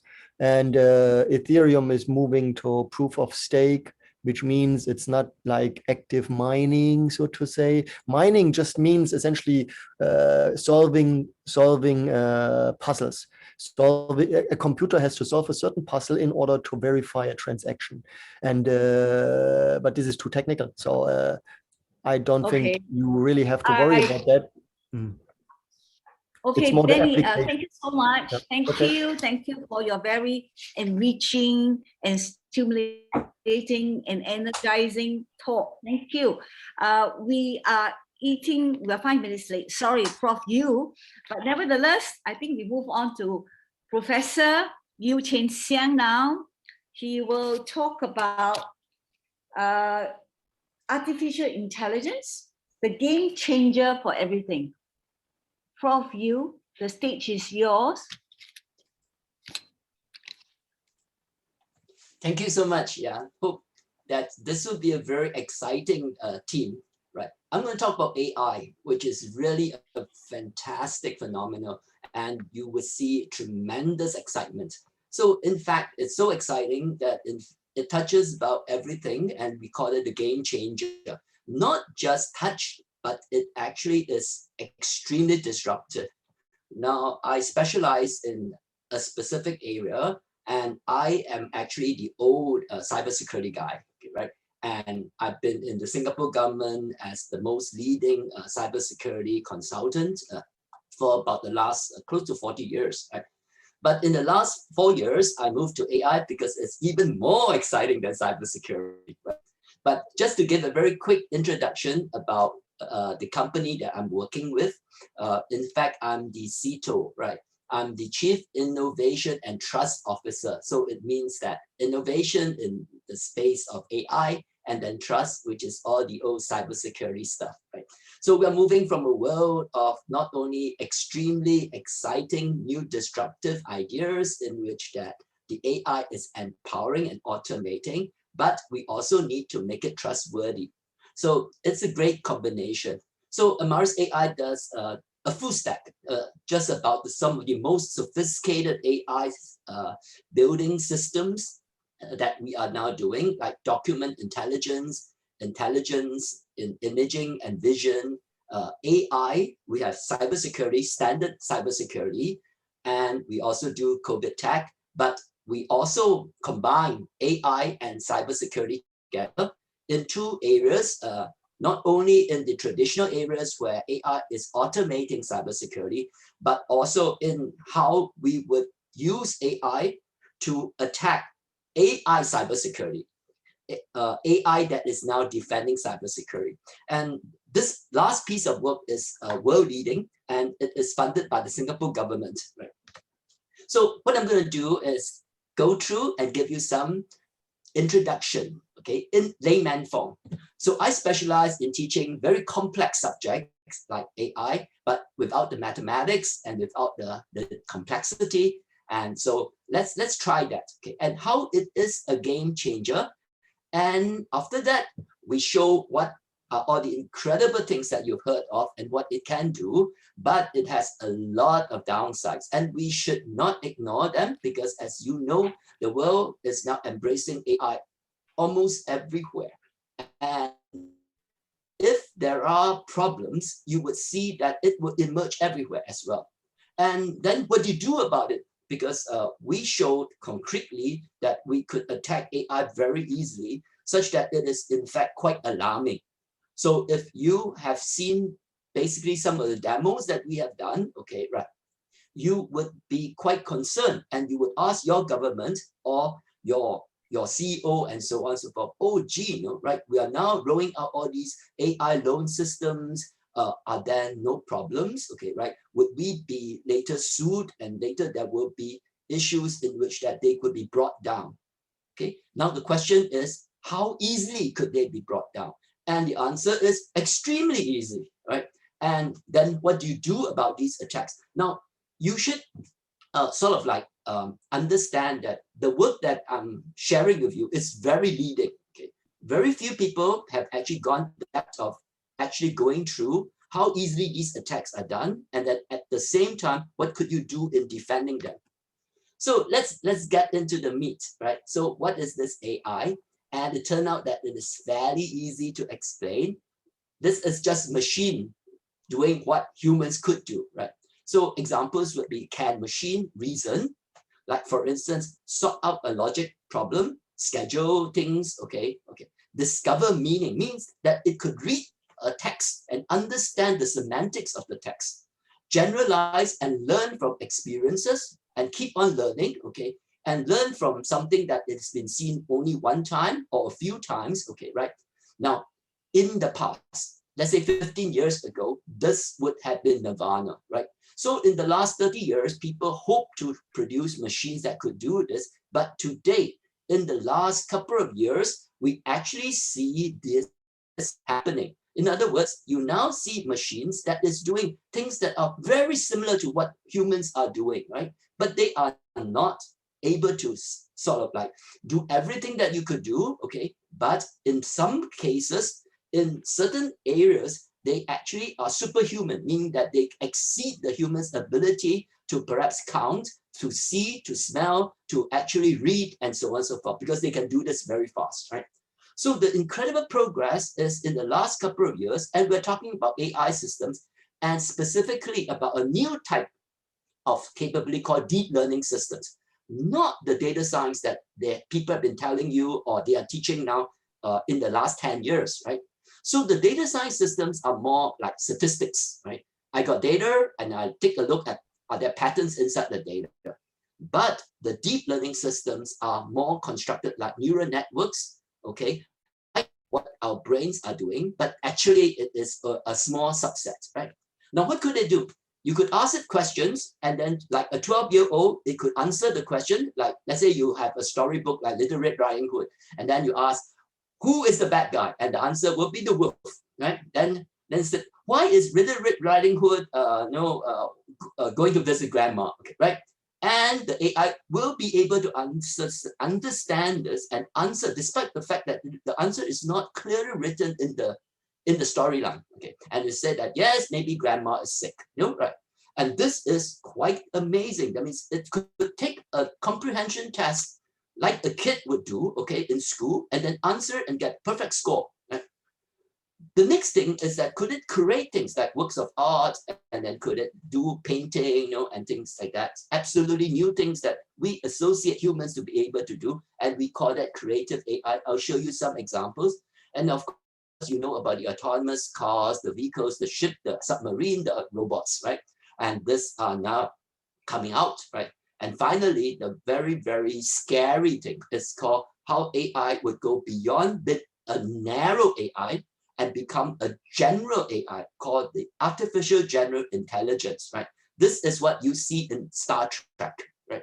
And we now also see resemblance and sort of like different aspects of this emerging, right? So the AI systems are rapidly becoming superhuman. So let's dive in, okay, on the simplest of this, what we call neural network, okay, right? And this is an example of a deep learning system. So you will find that they have little sort of like, these are a small little computing engine here, right? And they are called neurons, right? And they are stacked in layers, and then they are all interconnected to the next layer, right? All of them goes to here, and then they run filtering software, right? And so when you come in, there is a picture, okay? And at the output, it's able to tell what is this picture about. Now, unlike standard software where you have to program the system and you spend a year or so trying to define what is a car, what is a cat. You say, oh, okay, cats have got whiskers and what do whiskers look like? And then they have fur and so on and so forth, right? And this is hard to do, right? But the deep learning system removes the programming sort of like requirement in which that all it needs is data. Give me 200 images of a car. Give me 200 images of a dog, and just throw it in from this side, the image input, and then it would self-organize with the layers and layers of neural networks. And when we go into this first layer, you see that the first layer are like edge texts. The next layer, they have self-organized and they could see that the different parts of the car, they could actually see, oh, this is the wheel, right? And after that, they see the bigger structure of the car, right? So this is quite amazing, right? And you don't have to actually program it, you just do it. And it's the same neural network. You put up the same thing and you do again for car, dogs, cats, and so on and so forth, you know, right?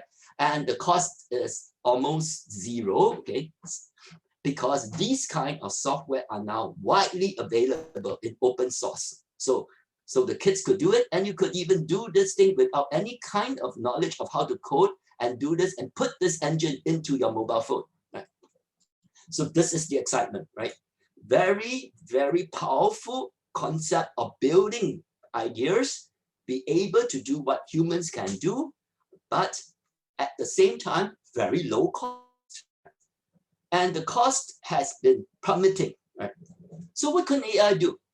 First level, perception. It can look at photos, can predict your mood, can look at you, do facial recognition, follow you, can see which part of where is the car sighted, where is your hand, what are your fingers doing, right? Do object recognition, sound recognition. Then as we talked earlier, it could do question and answer. You could ask questions. It could generate and chat with you, talk to you. It could handle multiple languages, can do translation. It could ask you questions instead of you asking it questions, and learn from you. It could produce output like humans. It could speak like a person, generate painting, okay, right? And then it could copy a known artist's style, right? We call it style gang, right? And if you throw all the recipes into the AI, it is able to pretend and sort of learn a piece and then imitate to write a cookbook. It may not be a sensible recipe. You could not follow it and cook correctly, but it looks like a cookbook, right? It could translate text and could produce output like recommendation and advices. Then if you do and play games with the AI system, they will win, checkers, chess, Go, Jeopardy, and so on. So you've heard about these, right? Now, what is happening now is that we now cross the issue of sort of like, here is something that's new, not yet tried, okay, right? And we don't quite understand it. We are now beginning to understand it in the sense that we are now starting to use AI to produce AI systems, right? So that is a level of maturity that normally comes when it's starting to disrupt everything. So just as we saw about blockchain, right? So I teach AI and blockchain and smart contracts and so on in the university. So what is going to happen next is that with the disruption of the blockchain, you would get the smart contracts being optimized by AI systems, and then it's able to do the fractionalization and then to transform and take the logistic sort of work, right, to a next level of optimization. Like I could schedule better. I could then divide your timeshare systems into different pieces and so on and so forth, right? I could then understand how to design the most optimal smart contract. Then the Internet of Things, which is for computing, it will deliver lots of data for the AI to optimize, to do predictive maintenance, to actually to understand who is who, where, and what is the thing doing, right? Then in terms of economics, okay, we now see politics in which that there is a giant race to be the world champion AI for the new economy, right?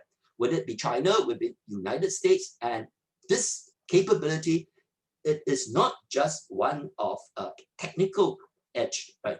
It is one of controlling production, because you could then run the AI systems to buy things, okay, and then to actually adjust the price, right? Whether it is oligopoly, a monopoly, or running game theory, okay, in which that you could then outsmart your competitor in the buy and the sell stuff, right? Not only in the manufacturing of weapons, right? So the AI issue is moving into what you call national security, because a lot of it has gone into using AI to produce the next generation of cyber weapons. And whoever could do that best would actually win the next level of warfare.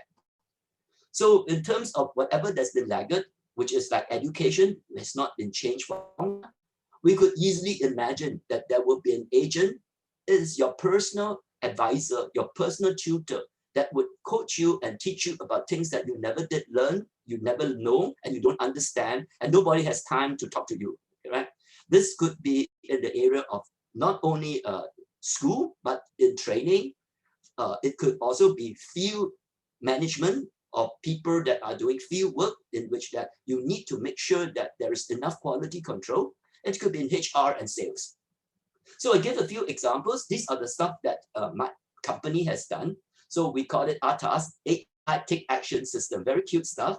So for instance, you have systems that would handle field workers that would take pictures and see whether they could manage putting in very challenging situations, like put a fiber optic into the correct fiber optic duct, right? And then the AI would then manage this. So for instance, here is exercises. Okay, we have got a test that our national service folks have to go through, and then this is push up, then your chin up, and so on and so forth.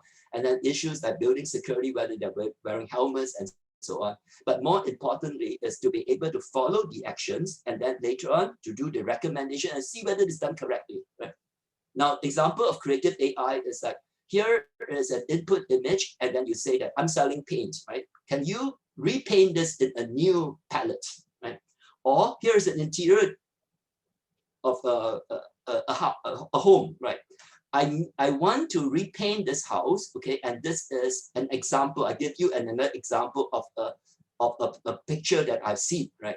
And so the AI would not paint over the sofa or whatever, or he will adjust all the colors for everything that is sensible, right? This is difficult even for a human to do, right? So Photoshop would take hours, right? So because they have to get the right outline, they must know where the color of the wall is, and so on and so forth, right? So this is a real project that's been passed to us, and we are doing this rollout. And the idea is to sort of like eliminate maybe a few hundred Photoshop people, right? So all the projects now that are coming to Amaris AI is actually eliminate jobs, okay, right? Sadly, yeah, okay, right? So this is not like what people, it's not so enlightened, because in the light of COVID, right? So there's a lot of push to actually save costs, right? So now examples would be like, you do this object remover, right? So you have this picture and then say, okay, these are things that I don't want, okay, right? Yeah, okay. And then now I clean them up, right? Then I can take this. You could take that and then you can generate something that this is what I want, but I don't want to pay copyright, right? So I asked the AI to do something slightly different such that it is not a copy, right? So this is now really in the fringe of people, okay, hearing a music and then said, I don't want to pay the copyright for this song, but I love this particular tune, right? Just replicate it for me, right? So this is in the thing of saving cost, right? So you could remove all these ugly things that are what they call, and this is now done for the construction industry, right? So in OCR, you see there's a lot of paper, and then people spend time, trying to actually handle very difficult text with different fonts, okay, right? So curly fonts, that the traditional OCR cannot manage to do it, and then they don't have enough accuracy and so on, right? So this is using a new type of OCR called AI OCR, right? And they could then integrate it, and then you get very good results. And so it would then allow you to move from the physical world, a lot of paper still, and a lot of backlog paper, and then convert them into basically the digital world, okay, right? Then here we built a site that is to show analytics, to track COVID cases and so on, okay, right? And then a very interesting thing would be that, can you use AI and handle this issue of, I asked question about COVID, right? I could ask questions about anything that I have a bunch of papers to, okay, right? So this is the example of maybe the chatbot that has been fronting maybe something for a kid, a student that want to ask his teacher, okay, right? Well, why is the sky blue, or things like that, right? And so, but it need not be that. It could be anything that Wikipedia has picked up. And here we have examples in which that it doesn't require any learning whatsoever. You just throw in the text and the AI will read it, okay? Like a human would read and give you the answer. But if it is too abstract, it cannot manage it. But if it's factual, it does it very well. Right? So you ask this type of questions, okay, right? And then on the right-hand side, you can ask the question in one language, okay, and then it could answer it, okay, in which that it searches the answer and then it could translate it back to the language that you want. So in Singapore, we have a lot of, no, I mean, we are bilingual, right? We can do Chinese, we can do English and so on, but we are not always super capable in both languages. So Chinese is very difficult. So for instance, I think in English, right? But I could read Chinese, but I could write Chinese, okay, right? But I'm a lot slower, right? So, but if you're doing business in China, okay, right? They are the exact opposite, right? They think in Chinese, okay, right? Then if you need to read a few thousand patents or what you call company reports, all written in Chinese, we can't do that efficiently. So we would like to ask questions in English and get the answers back in English, but the search that we are doing are all done in China, or all searching Chinese text, right? And this is like what a human would do, right? So these would be examples of how you could do very sexy presentations, okay, right? And we did this for basically financial companies, okay? Basically, it is to tell them how and when or what company should they buy, all right? This is for the investment industry, right? So this case would be an example where the article is in Afrikaans, okay, right? South African project, okay, right? And then you ask it in English, right? And the answer, oh, okay, would be then translated and you get the answer, right? This is an example of a project that was done to handle big data. Basically, it is trying to say, if I wish to buy one of the 6 companies, which one has the best patent portfolio? And every dot out there is actually a patent. So you could go and do to each dot, and then it will show you what the patent is about. And what you want to do is to take the semantics and translate that into a 3D diagram so that you could see, oh yes, okay, Omron is the best buy because it has all the patents spread out, right? It probably has the best patent portfolio. And so we are now in this era of hyper-personalization. Okay, so examples would be that, well, you would like to know, okay, right, what do people buy? Why do they buy certain things? And there are lots of companies, drug branches, okay, and different parts of maybe in Europe, okay, right? What should I do, right? How do I predict this? And then at the end, okay, how would you sort of like stock your shops, okay, right, for the best case? And then when you're handling e-commerce, what kind of recommendation could you give it to them, okay, right? And then at the same time, slowly learn from your consumer what are the things that they would like and what is the reason why they like to buy certain things, okay, right? And then at the end is to package it together, okay, such that you have a model of, well, what the person likes, okay, right? This is a little bit like the social dilemma that you are talking about in the Netflix movie, okay, right? Now, let me show the evolution of how the technology is moving to eliminate a lot of the conventional interface between man and humans. We call it building digital human of deepfakes, right? So here is an example of some things that we generated. Welcome to NTUC Learning Hub's NICM Certified Information Systems Security Professional course.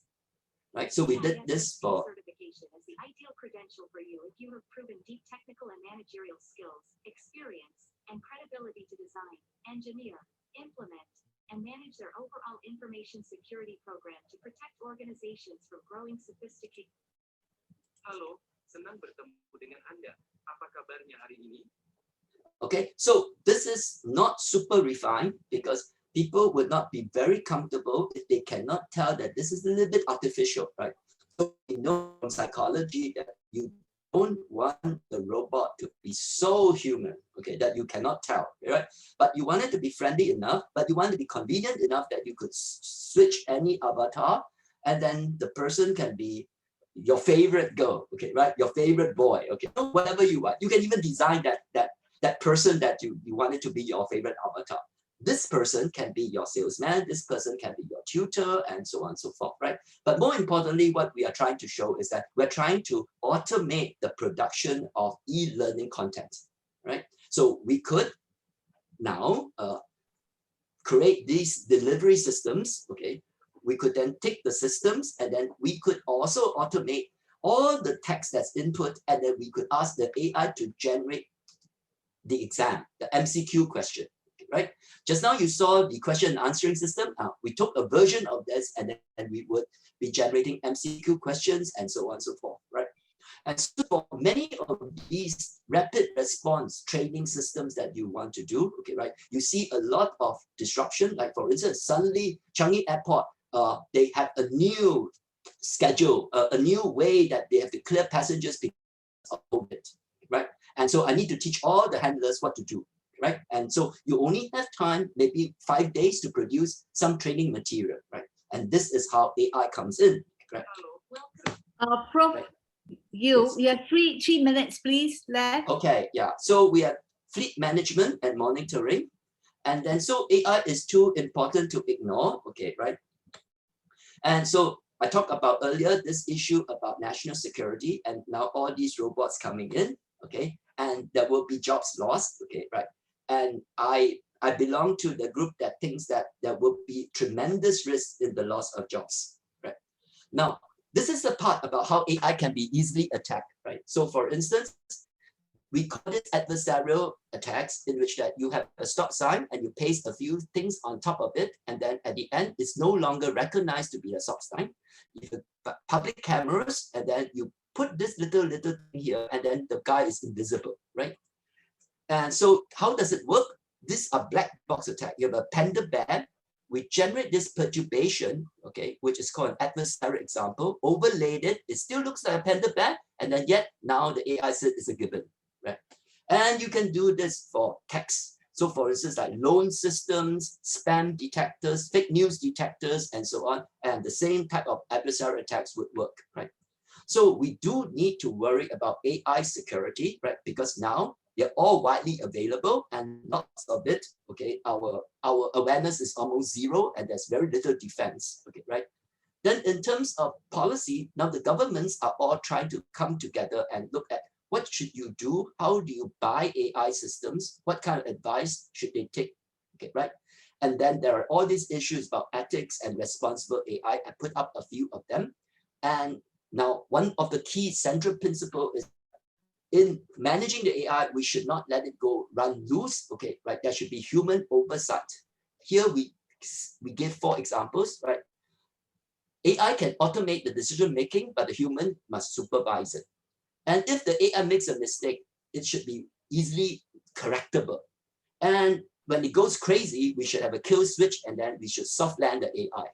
And if possible, we want the AI to actually look after itself, right? So that it knows that it is not going to do well in this situation and become failure aware, right? So now what do you do about all these defenses to prevent these attacks? So there are 4 general ways of doing it. That the blended ensemble model, they are basically what we call adversarial training.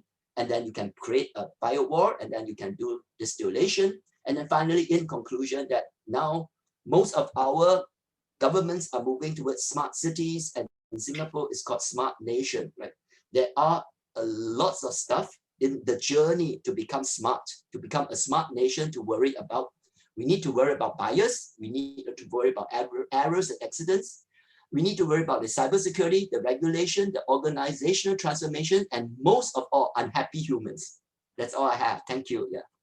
Thank you very much, Prof. Gil, for your enriching and empowering talk and presentation. Now we go to the questions and answer, Prof. Gil. Beng Seng asks, what is the possibility of AI-induced recession? So the quick answer is that it is not like going to be a normal recession. It is really a divide, right? Meaning that the rich will get richer, the poor will get poorer. Okay, right? Some people well and down, they will benefit tremendously, but there will be some people that could not make that transition to learn the new skills and so on and so forth, right? So the possibility is very real, and because of this, some of the governments are looking at universal basic income, right? Yeah, finish the question. Yeah. Okay, thank you. Next question, Michael McLean. I had the pleasure of designing and conducting the Changi Airport Customer Service Management Strategy, measurement, training the police, immigration, security, customs, and airport hostesses to prepare for the 1988 Olympics. They finally beat Skopje and were then rated #1 in customer service. It was people and process based, not so much technology. Clearly, it's a different world. They are still #1. Thank you, Michael, for your comments. Anything to add to that, Prof. Yu? I think today it's a different world. And Singapore is not that great at exploiting technology, right? So although many things like we have an AI program and so on and so forth, we are doing what we call the 20% success, right? So we wanted to do perhaps basically, the National Sensor Network platform, right? And what happened to it? Nothing much happened to it, okay, right? And so on and so forth, right? Now, it's not us versus another airport and whatever. Now it's a game in which that the Chinese are at it. Anybody that can take an open software, okay, take it, exploit it, and then becomes 100 times more efficient, right? Then where will we be, all right? Okay, right? So anyone could do this. It can be Sri Lanka, it could be Myanmar, it could be whatever, right? Now the issue is that while you are in front, okay, and we must get rid of this, I mean, SIA is talking about service, the SIA girls, right? So today they are hit by COVID, right? And how are they going to pivot, right? We saw the same kind of issues that with our oil rig companies, right? Suddenly they had a black swan and then they were not able to pivot, right? So what do your girls do, right? So many of them were laid off and they had to go and work for basically NTUC, fair price, okay, do packing and so on and so forth. No, right. So I don't think this is going to be the solution, okay, right? No. So at the end, they had to do a lot more and much deep tech investment, okay, right? So our SIA would have to look at how to become more like Tesla, right? Right, thank you. Another question from Abhaya Gupta, how AI can help in sales, distribution, and channel management? So you see that Salesforce had put together very successfully this type of assistance, right? So they help CRM, okay, customer relationship tracking. It can do which are the best leads, the sales forecast, and then at the same time, find out what do the customer want, right? And then do an automated discovery of what are the underlying problems. Now, the problem is that people don't like to bad news, whether you are the Oriental culture or the Western culture. Nobody wants to tell the boss that there's something wrong, okay, right? And so you get this gap in knowledge, right? But the AI is immune to this, right? So he will go and look at the data, and then he will tell you that, oh, gee, okay, right? Because we have this problem and this reason and so on and so forth, there is this problem, right? And this is, I think, some of the most helpful, what we call sending up the true messages up to the CEO, okay, right? I think that will be the most helpful thing, right? Right. I think we have time only for one more question.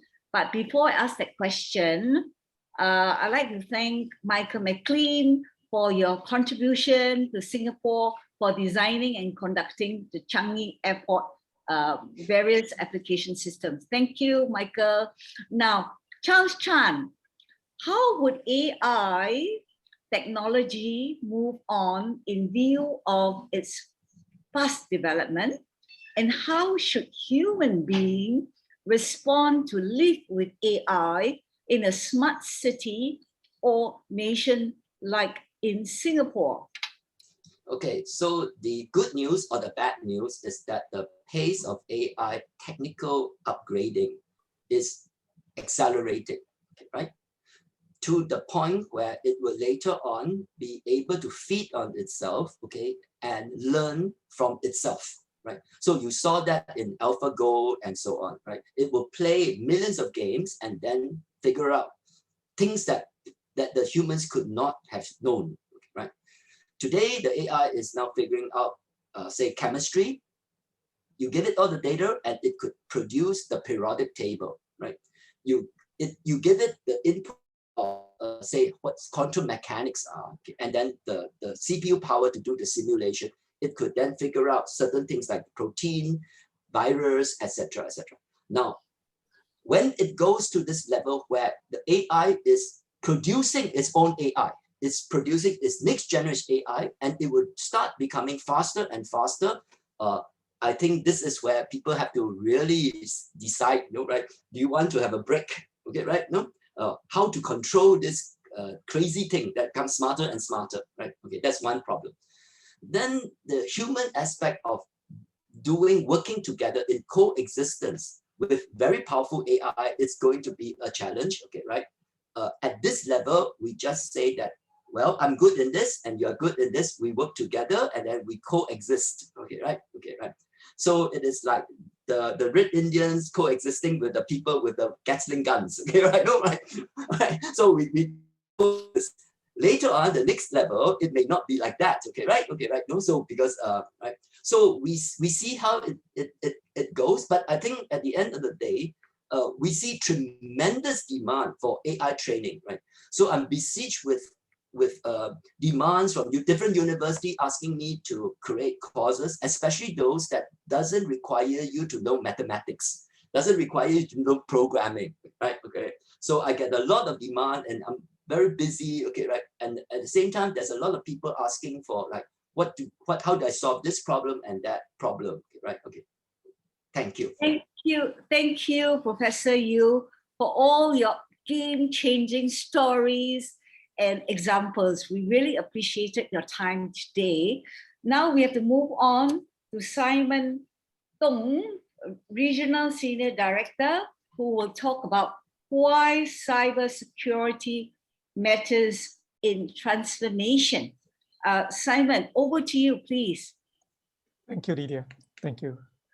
Let me share my screens. Okay. Thanks again, Lydia, and thanks for the opportunity to share some thoughts around security with the team here. But a word of caution, right? Word of caution. We have heard about all the greatness of technologies from the three speakers. I'm the anti-climax one. I'm going to tell you the dark side of technologies, right? And why we need to be so careful with technologies. So don't bash me. I'm really just sharing what is necessary from a technology adoption standpoint, so that everybody can operate within a very safe environment. Now, in the next 30 minutes, I'm going to share the importance of security when it comes to digital transformations, right? We all talked about the digital transformations. We know the greatest and the best of all these transformations, technologies as well as business strategy.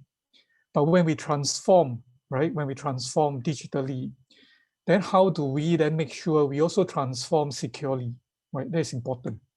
Right? I will start with a quick introductions of information versus cybersecurity. There's actually a little bit of differences. How the two are aligned in the bigger scheme of things, and why we think that understanding information security is so important, right? It's not just about protecting the systems, but more to that. Next, we'll look at some statistics around digital transformations and how some of the most digital native organizations suffer from cyber attack. And some of these are really big organizations. Some are state-owned organizations, which you will see later, and the kind of damages that they experience. Then finally, I'm going to move on to discuss about how we can kickstart information security journeys, right?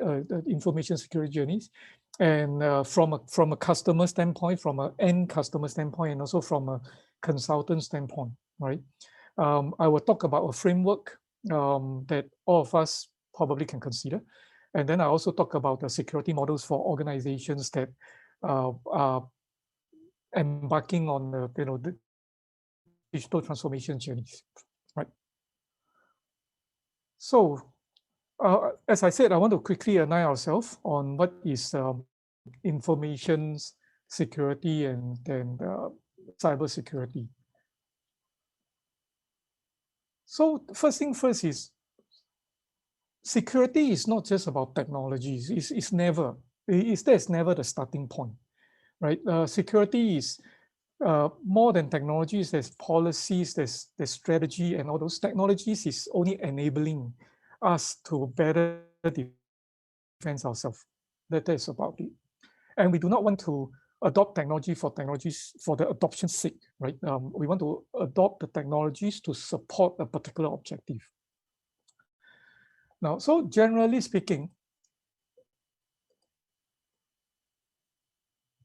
right? Generally speaking, information security is a part of overall governance, risk, and compliance functions within an organization. This is something that is important to recognize, right? GRC is a very important function, and it's board functions. It has direct impact on the board, you have direct impact on the management, right? And information security is a pillar of that governance activities. Right? And then we have cybersecurity, which fall within information security, right? Information security includes physical and digital informations that we want to protect. And cybersecurity is basically a subset of that focuses on protecting informations in digital form, right? And then overlapping information security and cybersecurity is also business continuity. And again, business continuity is a functions of enrichments. We want to reduce risk and make sure that the business can function when any form of disaster hitting, the business, or So very quickly, let's take a quick look at digital transformations. So digital transformations is extremely exciting. By the way, DX here is a sort of acronym for digital transformations, right? Digital transformations is extremely exciting. Look at the kind of spending forecast, right? 6.8 trillion by 2023. What does that mean? That means downstream, there's going to be a lot of jobs that's being created. There's a lot of business that's going to be created, right? Because of all these spendings. And then due to COVID, right? Due to COVID, in fact, 65% of the world's GDP will be digitized. I think the number is very conservative. Due to COVID today, everything around digital transformations has just been accelerated. 89% of all companies have already adopted a digital-first business strategy, but it doesn't mean that all are on equal footings. Many people are at a different level of maturity, right?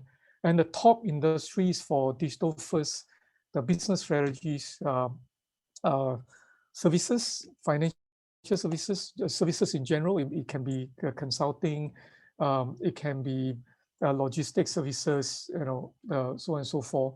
Financial services is definitely one of the very, very big spenders on digital first kind of business strategy. And next is, of course, healthcare. So really, if you look at the environment today, I wonder how many of you still visit the bank's branch to perform transactions like fund transfer, withdrawals of money, payments of bills, etc. If you do, sorry to tell you that you are very old school. Right? You really have to relook at some of these activities, which you can perform online. Right? The rise of digital banks, traditional banks are cutting, because of the rise of all these digital banks, right? Traditional banks are cutting back on opening new branches. Instead, they are also turning to digital channels to service their market so that they can compete better with the neobanks, right? These are those new age digital banks are what we call neobanks. The traditional banks are under a lot of pressures by the neobanks because of a leaner operation, hence a lower operating cost, and in many ways, neobanks are much more efficient due to the aggressive leverage on technologies. So again, you put a lot of pressures on the traditional financial services, pushing them to adopt a digital-first business strategy. Now, it's not just about banks, financial services, insurance companies. And if you look at autonomous vehicle, now is a reality, right? In Singapore, we are testing that in some of the school campuses. In China, it's already commercialized, it's rolled out, it's on the road, fetching passengers. Government, public sectors across the world are transforming digitally as well, right? The implementations of digital identities, smart cities, etc. These are some examples of digital transformations. And as I mentioned earlier, thanks to COVID-19, it has just accelerated the pace of going digital first. So the conclusions is digital transformations is no longer an option for many businesses. However, what is the price that we are paying, right? Take a quick look.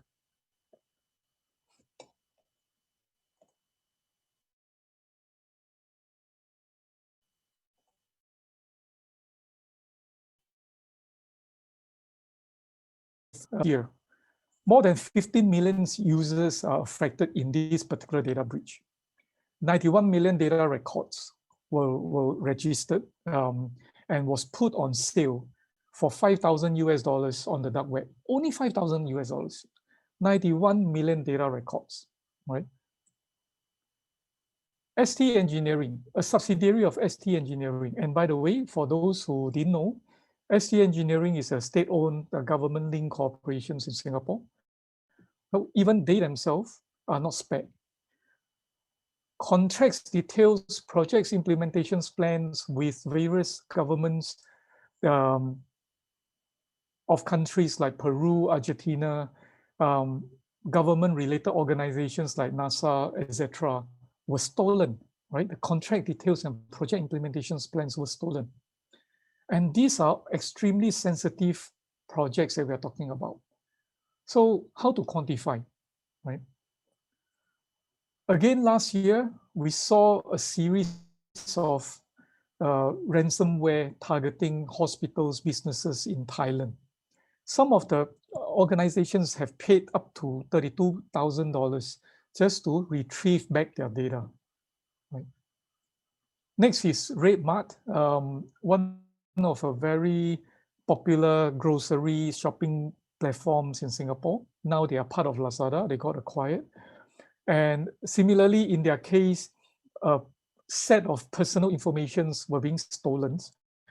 Names, phone numbers, emails, mailing address, some form of encrypted passwords or even partial credit cards numbers were all part of that data that's being stolen, right? And last but not least, as recent as last month, Colonial Pipelines, I believe if you read about it, you will know, is the US fuel pipelines that transport the fuel from one part of US to another. And they are caught by ransomware as well, right? They got hacked and they have paid 4.4 million US dollars as ransom to the cyber criminals, right? In order to free up that. So really, as we move more into all these digital transformations, as we adopt technologies, this is the kind of price we are paying. More examples. This is actually a survey that is being done by Kaspersky Lab. Kaspersky is really one of the antivirus brand that's from Russia, right? And they did these surveys across 5,000 companies across 26 countries. And they found that the average damage is for SMBs is about 38,000, okay, when there's a breach. And then for enterprises, it can go upward of 500,000. But this is average out of the 5,000 organizations, right? But if you look at the earlier examples, they are paying 4.4 million on ransoms. And we are just talking about ransoms. We are not talking about all the recovery costs. Over here, you can see that there's a set of recovery costs that go with it, right? Professional services costs are costs that relates to forensic professionals. You need to investigate what kind of damage, how is the breach happens, how did it happen, when did it happen, what are the kind of mechanics that the hackers use. This we need very specialized professionals to come in to help with the investigations. At the same time, we will need a lawyer to come in to help assess the kind of damage, right? Whether there's a breach in regulations, how best to handle the damage negotiations, if there's any form of payments that's required, right?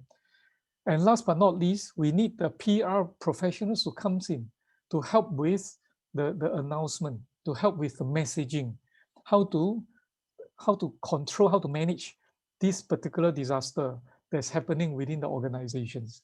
This is where the professional services are coming in. Next is, of course, the downtime.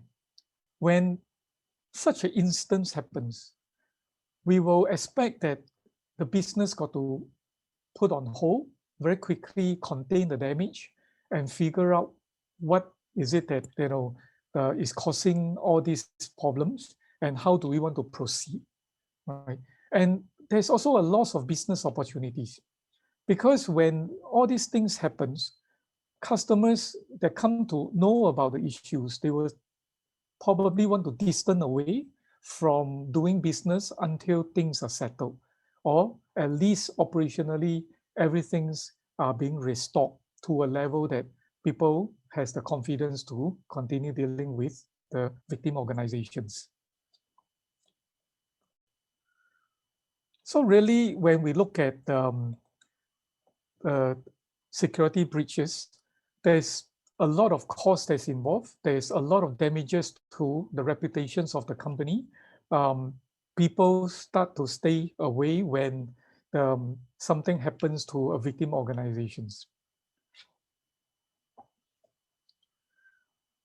So what is important is really that when we embark on a digital transformation journey, while we want to bring the best experience to our target audience, and at the same time, we need to balance it with a very solid level of security, as well as privacy considerations, right?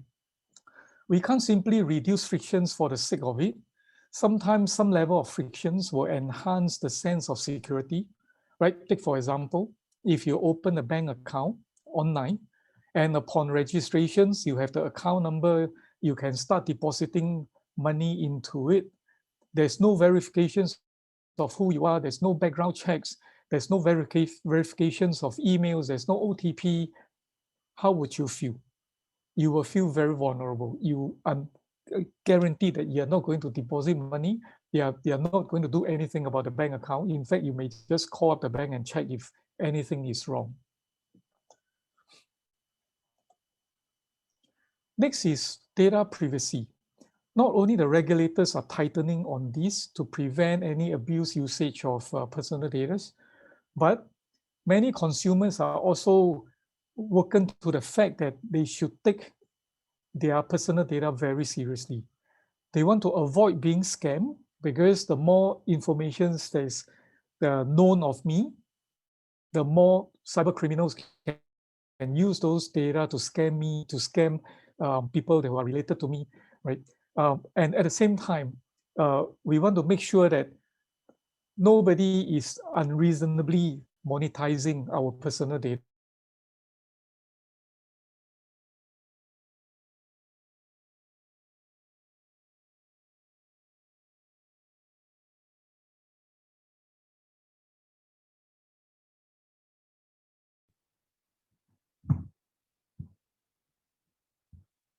Some of them are listed here. Whether do they have allocated budgets for security, right? How to make sure that the team well trained to understand some of the most basic of cyber attack, like phishing, like social engineering.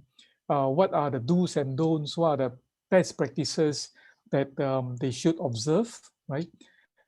Is the team overconfident in cybersecurity? This is very critical, right?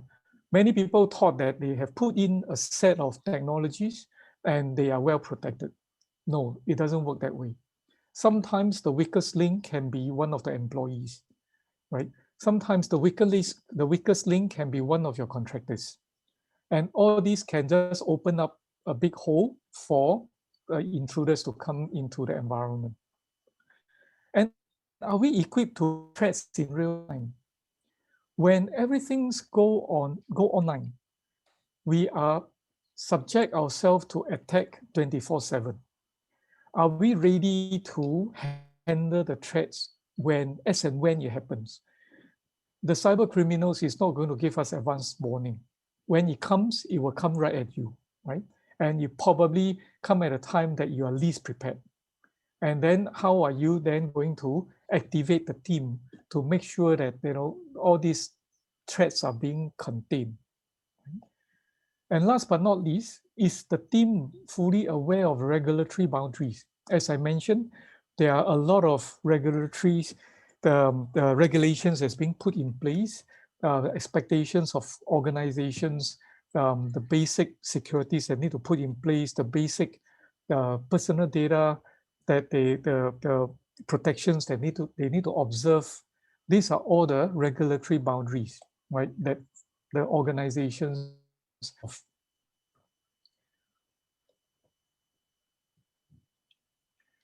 So when embarking on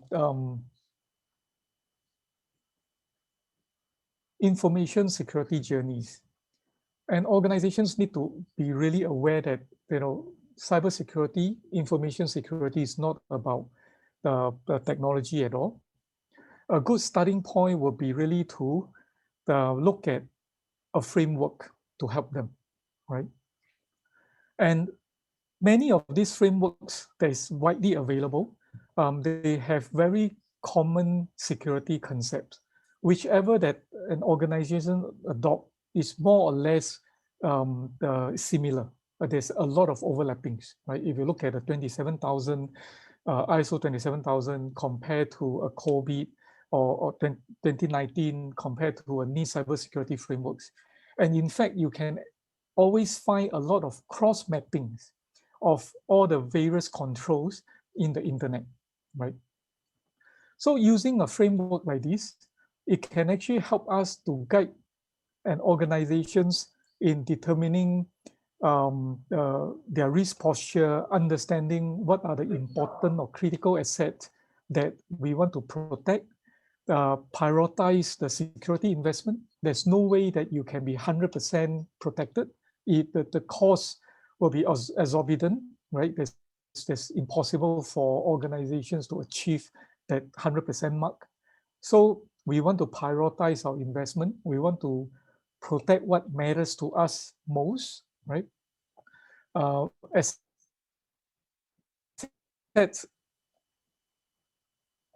and all the crown jewels that's important to the organizations is where the focus should be. Right?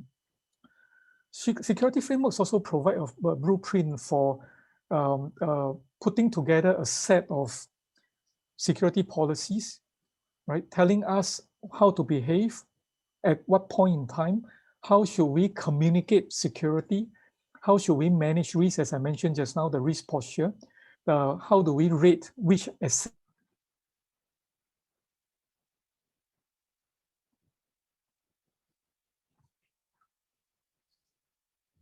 investments around it, right, to secure those assets and or informations.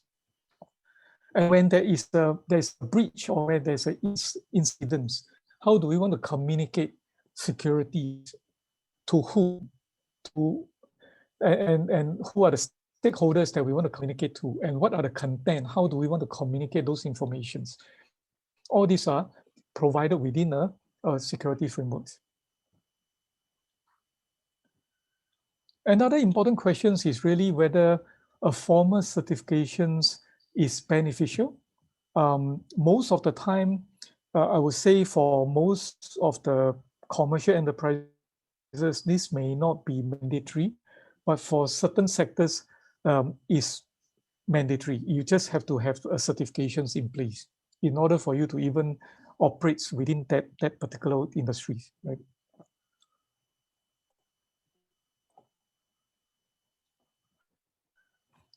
Last but not least, we talk about regulatory compliance requirements. This is critical, and it's not just about the GDPR or PDPA in Singapore, but it's also about your industry requirements. Whether in US there's a HIPAA for the medical industries. If you are operating within financial services, you got to probably understand PCI DSS, so on and so forth, right? And be compliant to all these regulations. And what about other critical certifications? Are there additional requirements that you need to comply with, right? As I mentioned, there's the PDPA, GDPR. These are additional, something that you have to look into at time.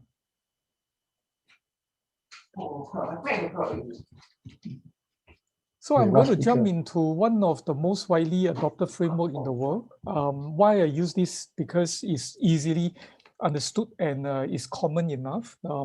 ISO is the sort of a global standards that everybody is aware of.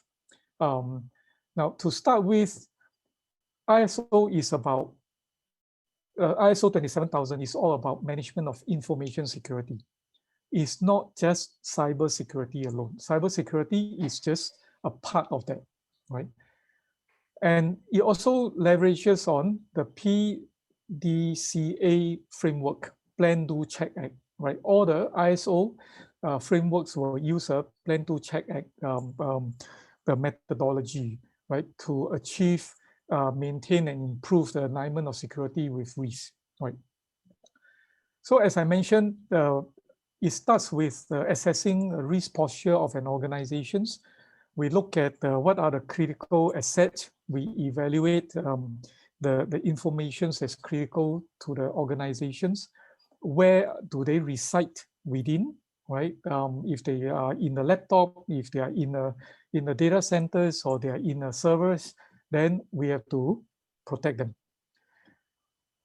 And at the same time, we want to come up with a risk the ratings for all these assets, so that can help us to prioritize where to place our investment to protect all these assets. Right. Next is, of course, management support. We want to make sure that when we implement ISO, one of the key requirements is about management support. We don't want organizations to just trying to get the certifications for the sake of that. We want them to be serious with the information security. So management support is important. Next is, of course, communications. We spoke about communications to internal stakeholders, communications to external stakeholders, making sure that everything is laid out. There's a framework, who, what to communicate during which period of time. Right.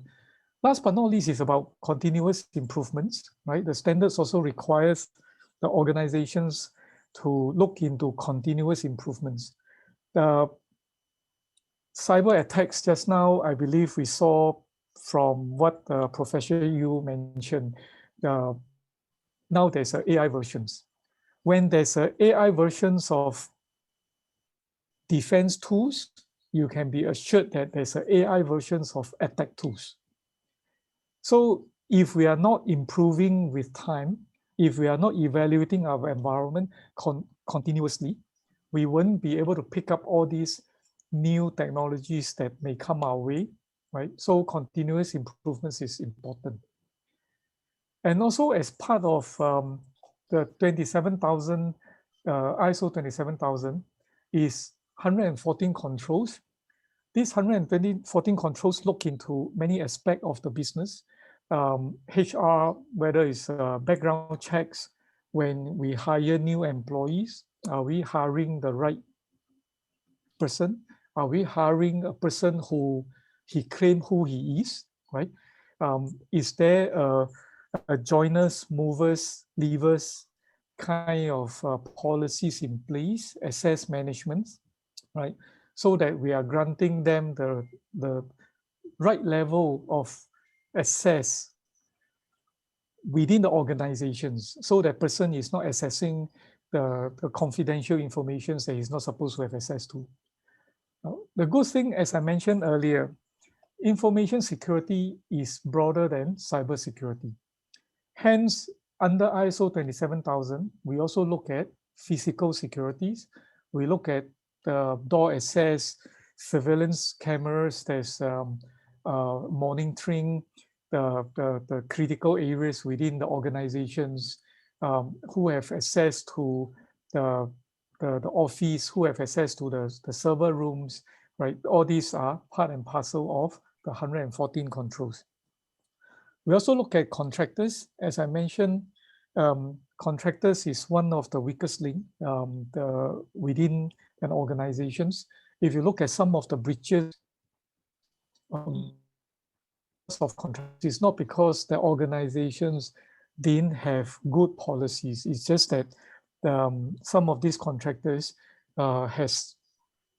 is being used as the back door to enter into the organizations, right? So how do you want to deal with that? Are you spelling out the security expectations to your contractors? How are you framing that? Do you have contracts in place that spell out your expectations? And what if, let's say, there's a breach because of the contractors? Is there any form of penalties that's in place? Right. So this is another examples of the controls. The last controls that I'm just going to very quickly touch on is really SDLC, software lifecycle, software development lifecycle management. This is also covered within the ISO 27,000. If as an organizations, we build up our own in-house capabilities to develop mobile apps, to develop web applications or any internal applications, how are we going to control them? How are we going to look at all the encryption standards? How are we going to look at all the communications, the protocols that we want to adopt, right? And how do we want to check to make sure that the codes are of a particular security standards, right? So that there's no backdoors that's being planted, there's no malicious code that's being incorporated into the applications, right? So these are just examples of the 114 controls, very broad coverage, very easy to understand for any other organizations. And you can choose, oh, this 114, what is relevant, what is not. and then you just remove those that's not relevant, right?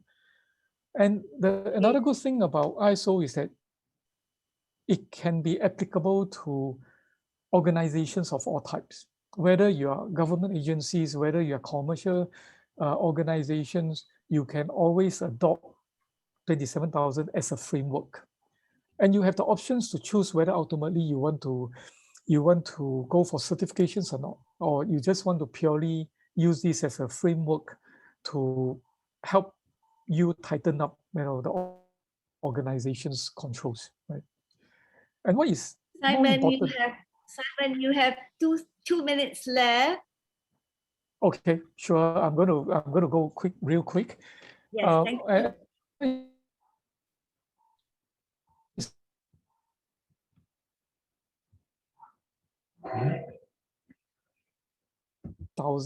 That can be a common language for all of us to communicate in case of incidents. Right? Now, just now I talked about within the organizations what an organization can do if they want to embark on information security journeys. Then I want to very quickly look at just the digital transformations realm alone. This is a framework that is being put together by IDC. IDC has identified these 4 pillars as crucial for any organizations embarking on digital transformations journey, right? First is really identity management. Identity management is all about credentials, right? It's all about who you claim you are. It's about whether you having the right access to the informations that are being granted to, right? Over at identity management, we also look at authentications protocol, all the various authentications methods, privilege access management within the systems, so on and so forth, right? Next is trust management. Trust management is important because on the internet, we are exchanging a lot of informations. Take for example, e-commerce sites, right? You're exchanging informations with the banks through the payment gateways. You're exchanging informations with the consumers, right? And also, you're exchanging informations with all the suppliers, right? So trust management is all about the confidentiality and integrity of data that's being exchanged across the internet. Next is vulnerability management. We really need to assess the attack surface. When we put everything on the cloud, when we put everything on the internet, we need to understand what kind of attack surface we are putting out wide in the open, right? Without understanding the attack surface, we are unable to manage and protect ourselves, right? So vulnerability management is about understanding and assessing, right, the attack surface and the risk of the exposure, and how are we going to protect the surface. Right? Last but not least is about threat management. Threat management is about monitoring activities, suspicious actions, attacks on a 24/7 basis, right? It monitors activities to identify suspicious usage that could indicate activities that's malicious or inappropriate. And then how are we going to react and respond to that? Do you immediately shut down your server? Can you? Not just would you, right? But can you? But when you can't, what are you going to do to contain that? Then after you have contained that, you have responded, you have done all the checks, cleared it, or identify that as a real threat, how are you then going to respond, right? Last but not least, how are you going to recover from the attack, right? I mentioned about all the professional services earlier. Whether are you going to bring in the forensic, are you going to bring in the lawyers, the PR teams to help you to recover from the incidents? So we can say that, the security framework is about helping an organization to understand itself, to define a strategy to mitigate information security risk. And then a framework like this from IDC is about enhancing the security posture of a secure digital transformations projects or platform. Right. Okay, that sort of concluded the 30 minutes of sharings. Thank you, Simon. No Thank problem. you for shining a light on the importance of cybersecurity and the high and expensive price to pay for lack of a cybersecurity strategy, planning, and execution. Now we try to see what questions are there on our chat box. Surprisingly, I don't see any questions on the chat box. What does it mean? Does it mean that you are very clear about what Simon has said? Okay. Okay. Since we're, sorry, you're going to say something, Simon? No problem. Okay. Since we do not have any questions, maybe Simon, you could share with us for a small SME, you know, they don't have a lot of resources and they don't have a lot of financial and manpower resources. How would they go and implement a cybersecurity strategy? Partly because they don't have deep pockets. Is there anything which is more simplified, you think? That is where consultant like us come into picture. Okay. Right? We can come up with ISO light kind of the program for the SMEs. Just pick up certain critical aspect of that ISO program and help them with the implementations. Right? Lydia, you pick up a very interesting segment.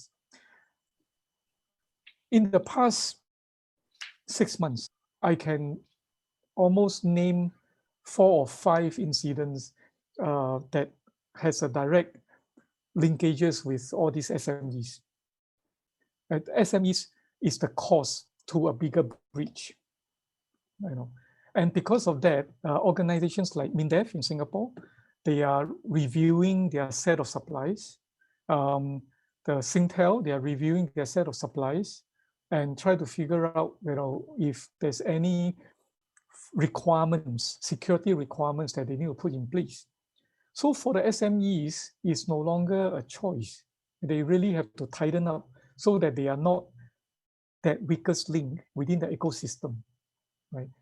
Now, then the question is really whether do they need the certifications and do they have the resources to keep up with the certifications, right? To maintain the certifications. Most of the time, no, is quite taxing to maintain the ISO program within the small SMEs. So ISO Lite may just be what they require. I hope that answers your questions. Okay, thank you. So in other words, you still need a consultant to help, right? Yes. To determine what are the top priorities, because they don't know where to start and how to start and how much, you know, it will cost.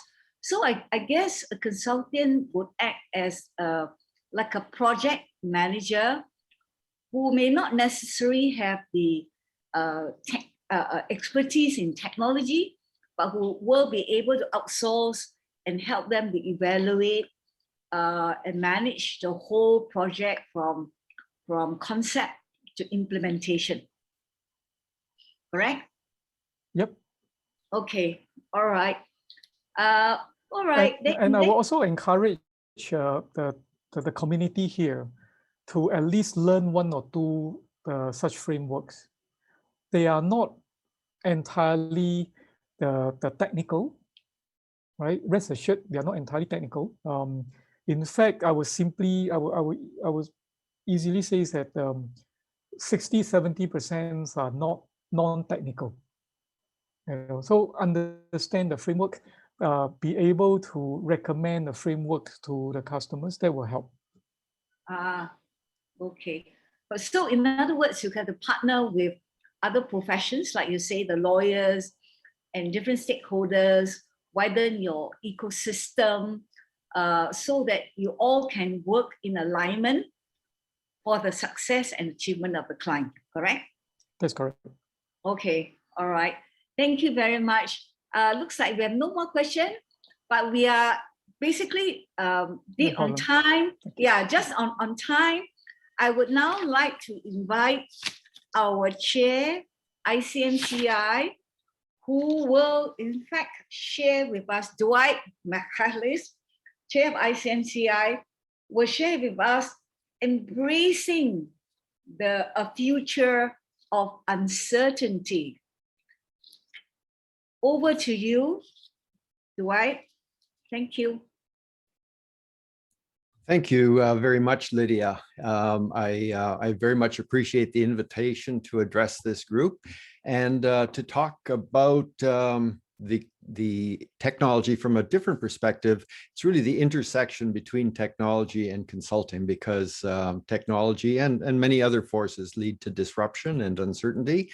But as a profession, we've been very resilient in terms of embracing it and looking forward to the future. So I'm just delighted to have been able to hear the other speakers who gave us such in-depth information and very good information. So I think there was a lot of learning for all of us there.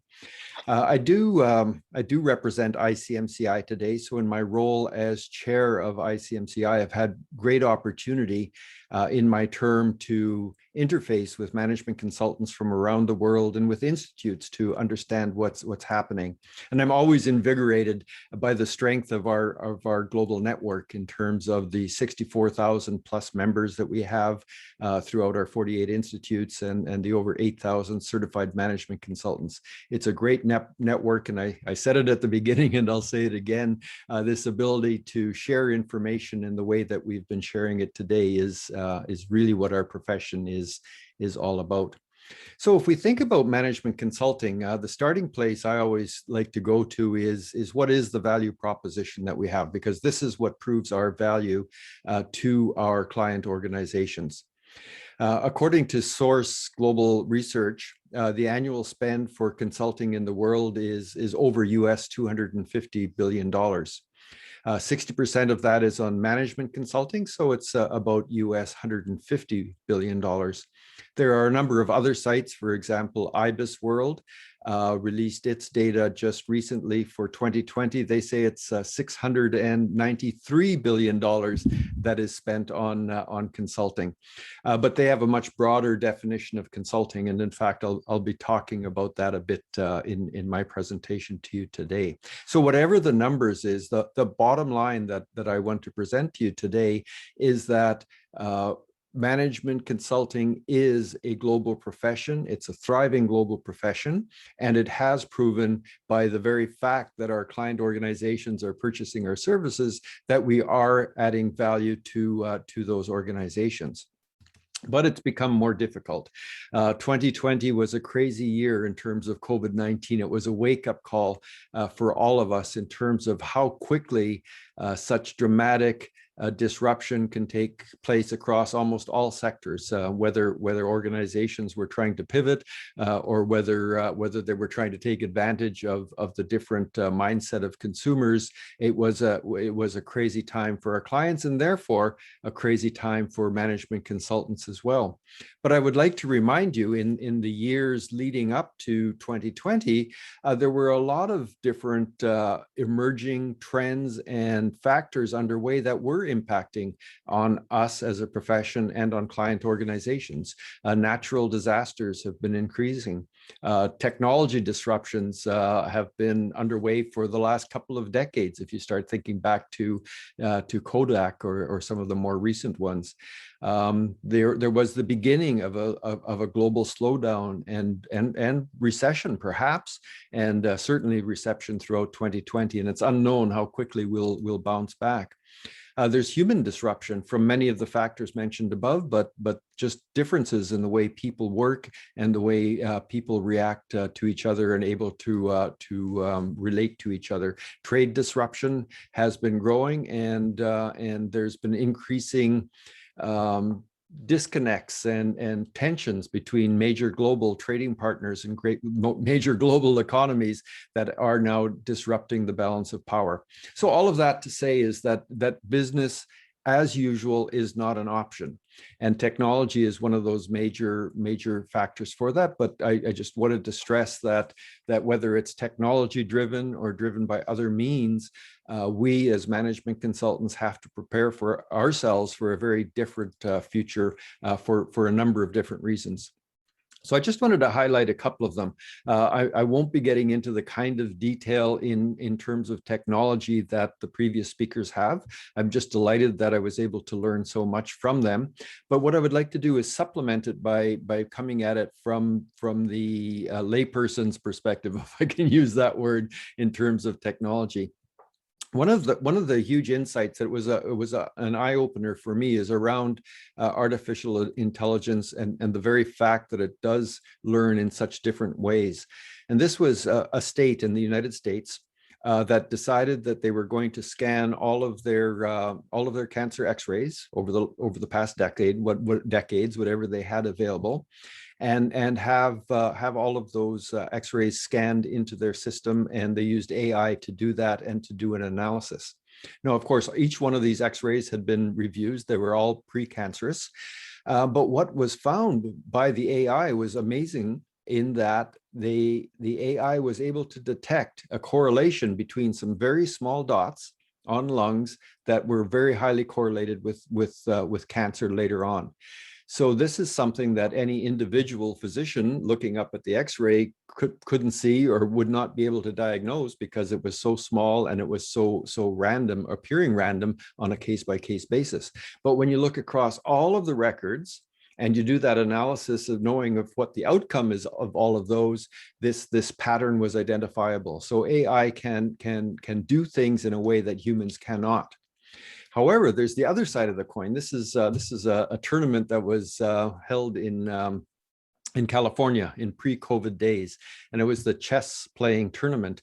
And we all know now that computers can beat human beings, but they tried a different way. What they did is they had a contest between humans, between computers, and between cyborgs. And the cyborgs were humans using AI technology to support them in their chess playing decisions. And guess who won that tournament? It wasn't the human. We knew the poor human didn't have much of a chance, but it also wasn't the computer. It was the cyborg. So this really underlines this importance of the human intervention. And several of the speakers before mentioned this, that the AI in and of itself is a huge tool, but it's not sufficient in many ways. And I'm going to circle back to this in towards the end of my presentation when I start talking about the role of management consulting in these areas. There's another AI out there, and this is the more significant one right now in terms of how it's impacting on day-to-day life. Well, maybe not but maybe not in all ways when you think about some of the other AI applications, but it's augmented intelligence. If you think about what each of us carry in our hands or on our person every day and how available information is to us, I want to figure out how to get home from somewhere where I'm not. I want to know what time a store opens. I want to phone someone. I don't remember their number. I want to remember when my anniversary is so I can wish my wife a happy anniversary. It's all right here. And all I have to do is say the phrase that will trigger my augmented intelligence system, whether it's Google or whether it's Alexa or one of the other ones. So this way of interacting with information and having this availability of information has tremendously changed the way people think about professions.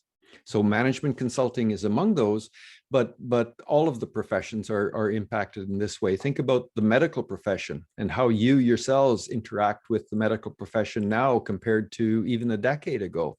I know in my own personal case, now when I go to the doctor, I'm coming in, I've got an awareness of my symptoms, I've got an awareness of my body, and I've got a pretty good idea of what's happening. Usually I'm able to deal with situations that normally I would have gone to a doctor before. I don't have to go because I know what's going on.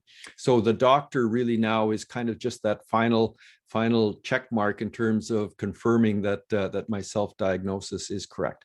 And of course, there are other situations which are more serious, which the doctor has to get more deeply involved in.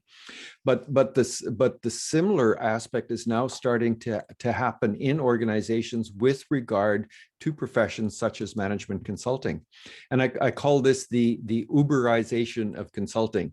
It's the situation where people believe that they can find the information that they need and support them in doing particular work by going on the internet, either finding the information themselves or hiring someone to engage them. So for fun, just earlier today, I did a search just on Google, find a management consultant to see what the results would be, and we found 630 million instances of finding a management consultant. So we know there's not 630 million management consultants in the world, even if you count multiple instances of this particular search. And interestingly, the top ad that comes up is this one, which says freelance management consultants for hire. But when you read this text, hire on demand, remote talent in 3 easy steps, post a job free and get qualified proposals within 24 hours, find top talent now, 90% of customers rehire, in demand freelancers, developers, creatives, writers, world's work marketplace. When a client organization is looking at something like this, what are they looking for? A consultant or even a management consultant? They're looking for someone that can help them perform a task. So I personally think about this as part-time labor. These are people that have skill sets that they're able to sell to the marketplace to do their work. So this is a different perspective on consulting, and the word consulting has come to take a much broader meaning. And we as management consultants need to be aware of this in terms of how do we position ourselves as a profession to ensure that there's an understanding of the difference between what's seen as consultant in the marketplace and what a management consultant is and what a management consultant does. There's something else happening in the marketplace that we need to be aware of. And this is this corporate trend of now insourcing professionals. We know what happened with audit. We know what's happening with lawyers in terms of internal counsel. And more of the Fortune 1000 companies are now starting to bring internal management consultants to provide that support. Not a bad thing, but it's a different thing in terms of the way consulting services are provided in the marketplace. So it's something that we need to be aware of and that we need to take into account. So I say all of that just to make this point for you that disruption is here to stay. We as a management consulting profession are in disruption. In the beginning of, in my opening remarks earlier today, I mentioned that we had been talking about this as a profession for some time. And the word disruption can now be underlined and highlighted in yellow in terms of what we need to think about in our profession. So having said that, I'd like to give you some insights into some of the opportunities or the other side of the coin, because there are opportunities that we as a profession can leverage. The profession of management consulting is a critically important one. It does add value, and it can bring value to client organizations in ways that are even more important than they ever were before. But in order for us to be able to successfully do this, for us as management consultants to provide the best value-added service that we possibly can, we need to be able to collaborate. There's just no question that this is important for us. There's also huge untapped potential in the consulting market. if you look at this slide, this is from Source Consulting. It's a bit out of date. It's 2017 data. I've been looking for newer data and they haven't published it. But what we see here is that 48% of the consulting spend is in North America. So that's half of the consulting spend around the world is in North America. The next, what's that number? 30% is in Europe. Only 14% of it is in Asia Pacific. So if we think then about the opportunity of management consulting to provide services in the Asia Pacific region, we're in a growth trend there. We can be in a growth trend. So there is potential for us to work in that. But globally, around the world, there's also huge potential in the small and medium business size, small and medium enterprises. So the small and medium-sized businesses that are in all countries, the economic driver. There's more small and medium businesses driven by entrepreneurs than any other kind of business, and they're the huge economic engine. But we have this research from Austria, who engaged the Gallup organization back in 2012, and they asked small, medium-sized businesses whether they had any consulting needs in the coming year. And the answer was surprising. 78% said they had no need, 17% said they had a modest need. So that's the huge percentage. The vast majority of small businesses did not see the need for management consulting support. So this should be a huge message to us in that we have a market there, one of the biggest markets, that's not aware of the value that they can derive from engaging management consultants to support them in their work. And one of the huge silver linings I see in all of this disruption is that we as management consultants, as we continue to automate, as we continue to virtualize, we can create programs and services that are less and less expensive and more available to all sizes of organizations. So I think this is a sector where we can provide increasing support as time goes on and deserves very close attention. The other question that I wanted to ask you is this one, because if we've been talking about consulting, and I showed you the Google search a little bit earlier about how many consultants there are out there, it reinforces that there's a very low barrier to entry into the consulting profession. There's only one consulting country in the world where if you want to say that you're a consultant, you have to register and be qualified to be a consultant. And that's my colleague Robert Bordenstein from our board from Austria. It's that country. Everywhere else in the world, you have to go down to the corner and print a card that says, I am a consultant, and that's all there is to it. So again, we as a profession need to be able to differentiate ourselves from the consultant in the marketplace, to demonstrate what is management consulting and how it is that we add value in different ways. And I want to give you this perspective. This is the absolute intersection between technology and the work that I do, which is in organization performance, starting with the structural parts, strategy, of course, business model, and organization design, but then in how we enable work to be done in the most effective way in organizations. And this is all about work. And I just want to give you a little bit of an insight into this because it can help us understand the advantage that management consultants can bring to the marketplace. If we think about work and we think about entry-level work inside organizations, there's just a lot of most work happens at this level. So it's call centers, it's bus drivers, it's mechanics, it's emergency technicians, it's bricklayers, it's retail clerks, taxi drivers, landscapers, and all of the work that is providing products or services or creating products and services at the front line in organizations. What's common about all of this work is that it can be all proceduralized. It can be all part of a process. It can be described and documented so that when people take one of those jobs and learn that work, either through a technical school or through on-the-job training, they learn how to do that job by following the steps in a process. The example I like to use of that is a puzzle. Yes, COVID times, my wife and I, Dawn and I, have taken up jigsaw puzzles. But if you think about a jigsaw puzzle, it can be very complex. It could have 1,000, 2,000, 5,000 pieces.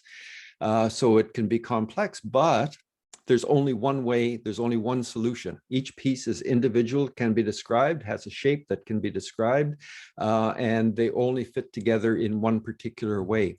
So this entry-level work is what we call in my business, it's static declarative work. It's all about procedures. And if picture puzzle putting together was a job, you can be sure that managers would be developing processes and techniques to try to figure out how to do it more efficiently. So those that are involved in this entry-level work follow processes. They work within a finite skill set.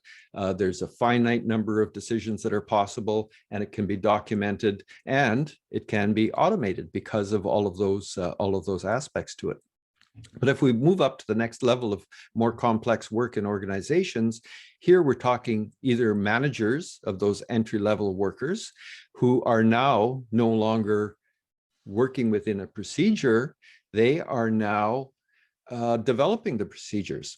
They're managing the procedures, and they're helping their employees on their teams to work as effectively as possible within those procedures. And they're trying to figure out how to ensure that that work can be done in the most effective way possible in the organization. So this includes training and development of their teams. It includes improving the procedures, and it includes automation to the extent that it is possible of that level 1 work. So that level 2 worker now, the manager, needs to have a diagnostic capability. It's an infinite decision set in order to decide how to improve that work. Where's the best practices? What other methods can I look at to bring in here? Where can I go to learn more about this? What are other people doing? How can I help improve my team by supporting them in training or development? It's an infinite set that they need to draw on. There's another class of workers that are exactly in this category as well, and those are all the professional individual contributors that need to use a diagnostic capability for success in their work. So it could be nurses, can be doctors, can be lawyers, engineers, managers already mentioned, accountants, and yes, management consultants. So management consultants fit in this category. They must have this diagnostic capability because they need to solve problems. They need to help their clients implement solutions, but there's an absolutely infinite data set out there from which they need to draw on problems. So management consultants need to use that diagnostic capability to figure out what are the best practices. How do I solve this problem in the best way for this client? Where do I draw information or draw on the expertise of colleagues to help me solve these problems? So the automation, the technological advancements are all very good now for the process work, for automating process work. It's also very good for augmenting our intelligence so that we can gather information in different ways and it can support our decision making. But to date, and I think for the near future and probably quite distant future, there is no machine capability to replicate that diagnostic capability that draws on the infinite solution set. So yes, it can help us out a lot, but it's not going to solve the problem in and of itself. So we no longer, in terms of the work that we do, as management consultants, as managers, as professionals, we need to be aware that in the work that we're doing in these is that it's professional work. It's still static in terms of the solution sets are fairly well identifiable, but it is absolutely diagnostic and has that capability. So when I see this article, this headline, like I saw where someone had done an analysis and said that 27% of management consultants would disappear because of automation, it drives me a little bit crazy, because really what they're saying is that 27% of the work of management consultants can be automated. And that's a very different thing. And what it's saying to us is that we as management consultants can automate some of our work. There is technology that we can use to advance our skill sets and to make us more efficient, but it's not going to replace that diagnostic capability of the management consultant to add value. So we at ICMCI are working hard to support all of our institutes in terms of how do we differentiate management consulting from the quotation marks consultants out there that are printing the business card. So of course, our certified management consulting designation is critically important. This is where individuals can prove to their peers that they have the competencies and the experience and the ability to deliver successful projects, and they become CMC. It's the only globally recognized professional standard for management consulting. And more importantly than that, it has global reciprocity. So anywhere in the world that a management consultant goes, when they've been recognized at that CMC, if they move to any other country in the world, it will be recognized in that country as the CMC. No other profession can say that I'm aware of. We then are also now have just recently launched the ISO 20700 standard. And as you heard earlier from Robert and Rima, that is taking off very well. And this is really creates that entry level for the profession of management consulting. And it's being so well received because it is a way for people that are serious about the profession to be able to demonstrate to potential clients that they are professionals because they do their work according to the ISO 20700 standard. Do check out the website. There's a lot more information there. I won't be getting into all of it, but there's a huge amount of information in terms of what's available. So I know I need to wind up within the next few minutes, so I'd just kind of like to bring this all together now. So in order to leverage these opportunities that I've identified for us to be as strong as possible as a global profession, we really do need to collaborate. If there's anything I've learned, excuse me. If there's anything that I've learned over the past year through COVID, is that for us to be successful as a profession, we do need to be able to collaborate. And our institutes are the best vehicle for us to be able to do that. This is the way in which we can come together to share expertise with each other and to learn and grow as a profession. So how do we embrace the future? There's a few things that I've picked up over the past couple of years in my role, and I would like to pass those on. And this is kind of the summary of this presentation. The first learning point for all of us is that the pace of change is faster and the size of disruption is larger than we have ever seen. And I don't see this slowing down anytime in the near future. So we as management consultants do need to prepare ourselves for this, that our clients are going to be increasingly faced with disruption. It'll be hard to predict where it's coming from. It could be technologically driven. It could come from other areas, but we need to be aware of that and be prepared to support them in best practices that can help them to weather the storm and to pivot and to revisualize themselves.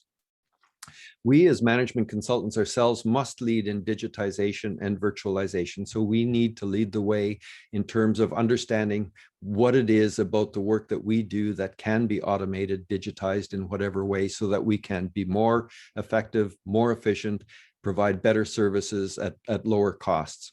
And the virtualization, of course, we've all learned Zoom. We've all learned how easy it is now for me to be addressing you in Singapore and to have so many others from around the world in an event. 2 years ago, we wouldn't have been doing this. So that's just a huge breakthrough.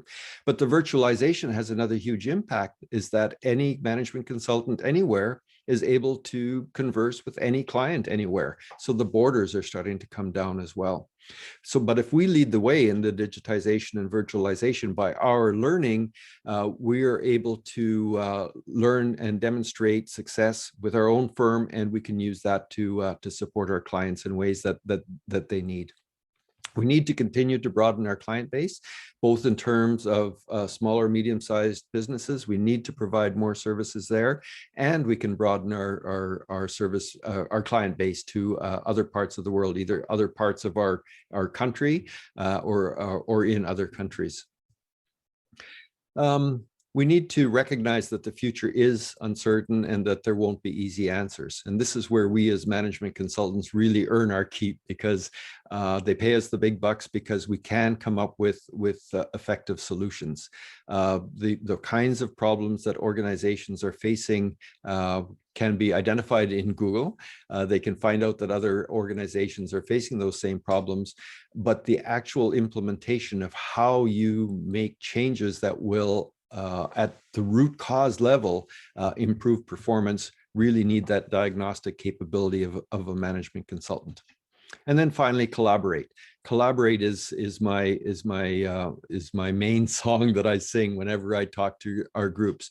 The need for our institutes is greater than ever, and the new need for our global federation of ICMCI is greater than ever, because it's building this network not only at the national, regional level, it's also building it at the global level, so that best practices are no longer within a country. Best practices are global in nature. And part of the role of the consultant is to be aware of what's working in other parts of the world, in other cultures, in other economies, and figure out how to adapt it into their local environment, their local economy, and their local culture. So do visit the website. I've talked about it before. It's icmci.org, or our global brand, cmc-global.org, for a lot of information there. We will have a question period now, so I'm looking forward to that discussion and answering any questions you may have.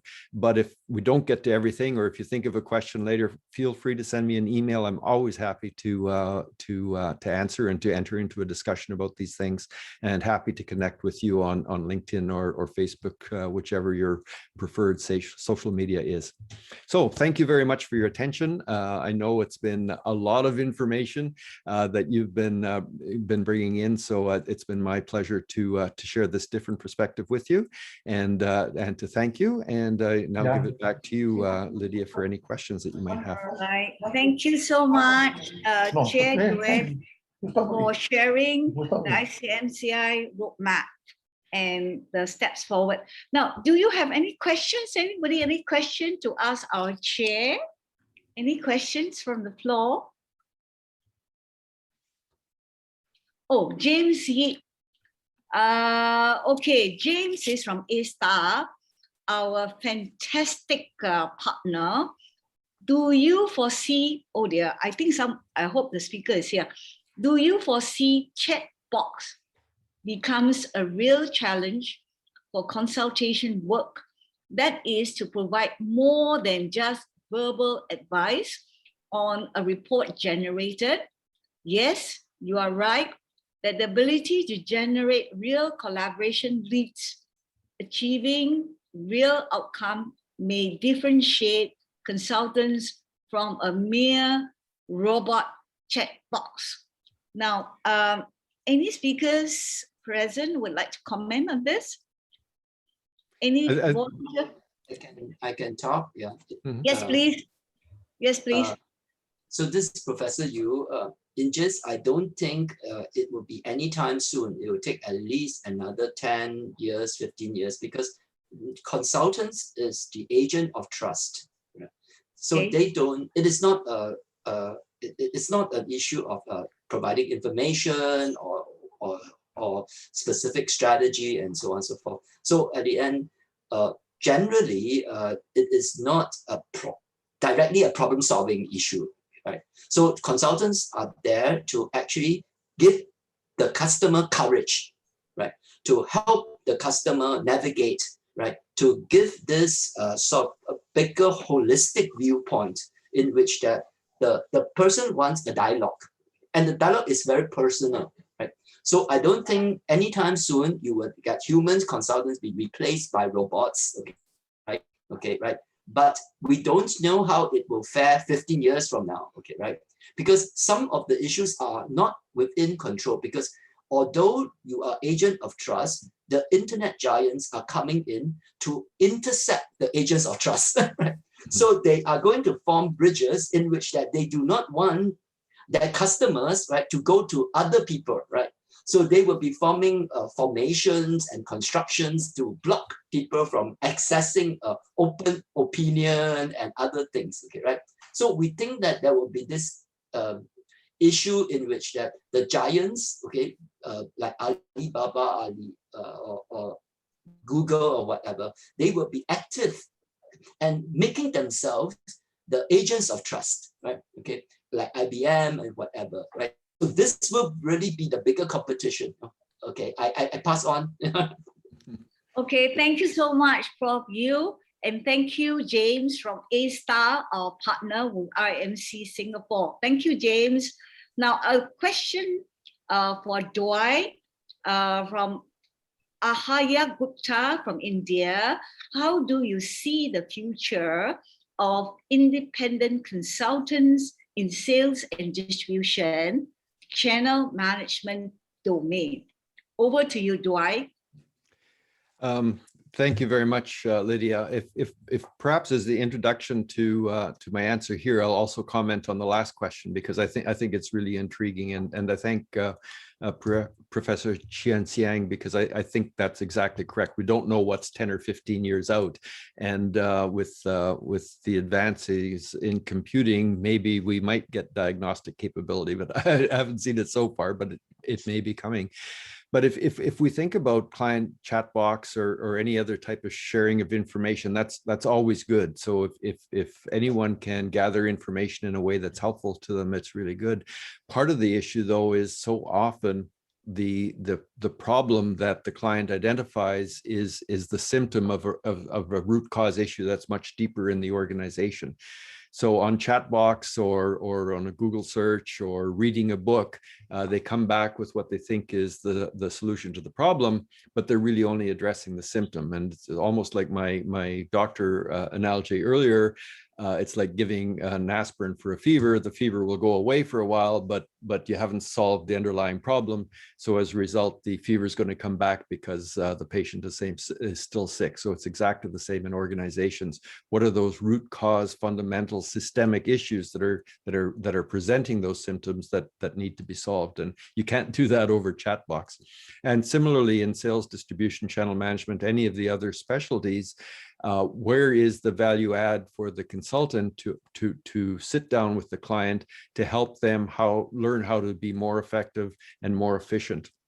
Too often organizations work only on the output measures. What's our sales levels? What's our profit? What's our production levels? As opposed to looking inside the organization to understand how they can improve their processes, their systems, their people, so that they can actually be more effective and more efficient.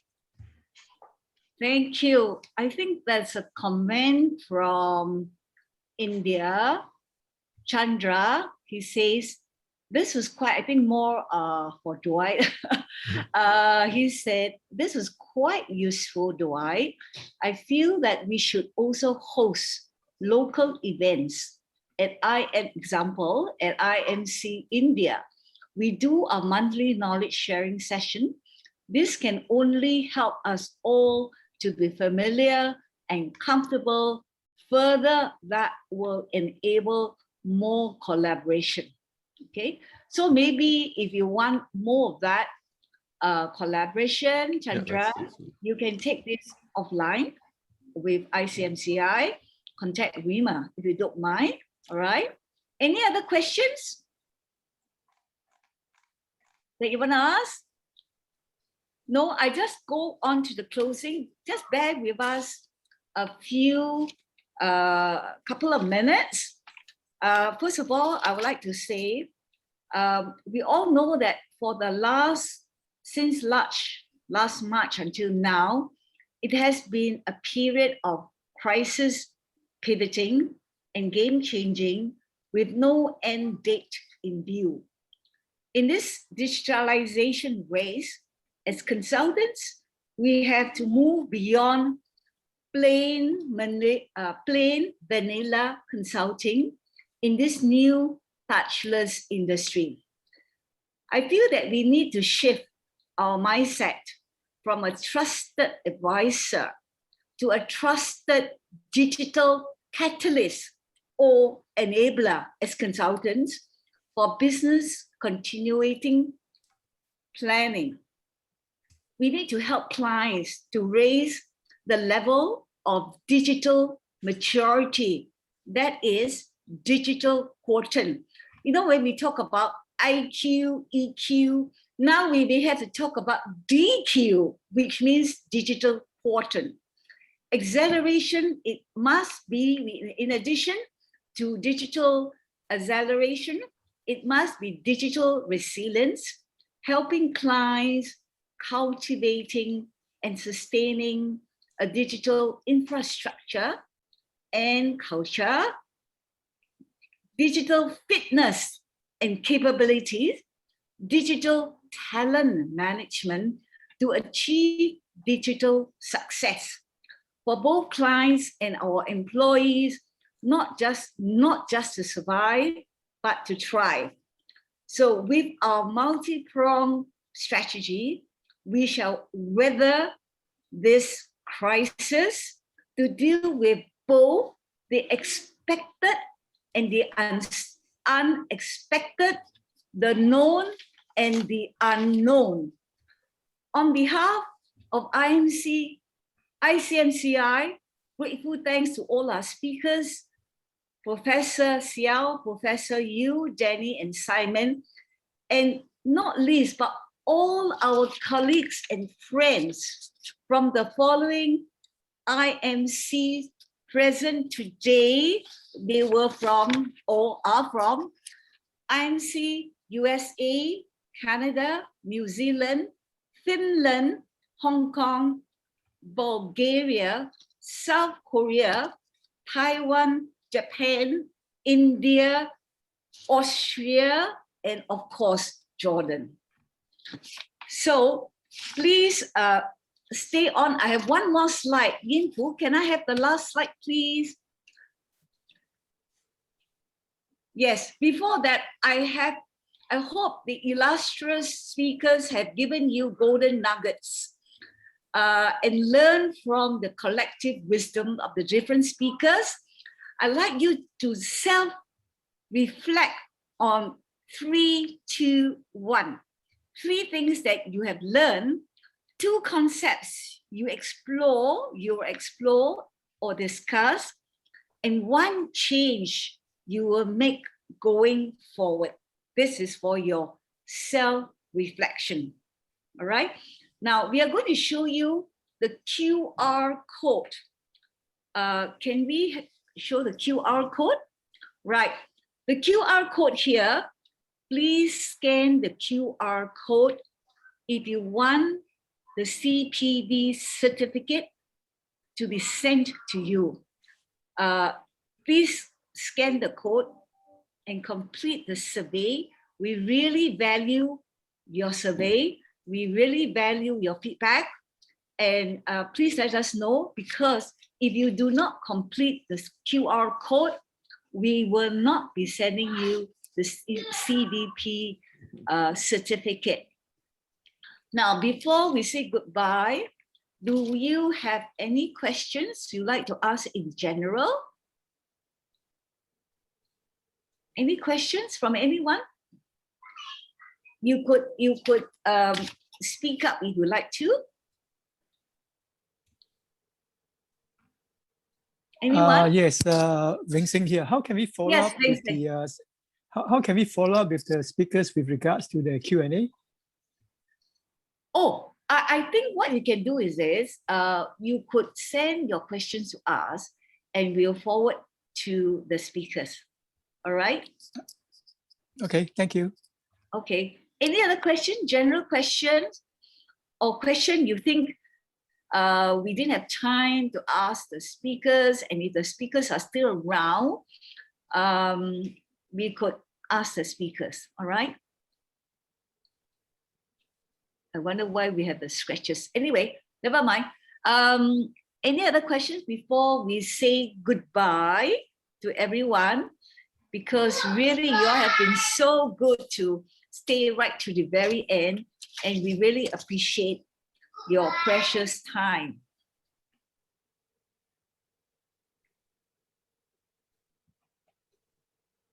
Okay, I trust that you have scanned the code, the QR code, for your feedback and for your CPD certificate, if you want a CPD certificate.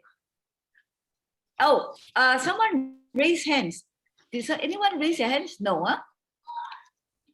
Robert, I you think didn't Rob- raise your hand, huh? Robert, did you raise your hand? No. No, huh? No. Okay, you are touching your Thank you. screen. Okay. If there are no more questions, we would like to say goodbye. And we really thank you so much for this nearly, I would say 10 minutes more, 4 hours of back-to-back speakers, excellent speakers, and your full attention and your excellent questions. We greatly appreciate. And we have our Euro Hub, next Euro Hub meeting coming up. I think, Rima, would you like to share with everybody here on the Euro Hub and on our October general meeting and all that? Would you like to share? Sure. We have actually 3 events coming up, Lydia and everyone. The first is on the 10th of June, and that is to celebrate the International Management Consultants Day. That will have 2 sessions, morning and evening ones. We'll be announcing them, and I hope all the IMCs share with their members. The other event is on the 13th of June, and that is the EuroHub, as you mentioned, Lydia.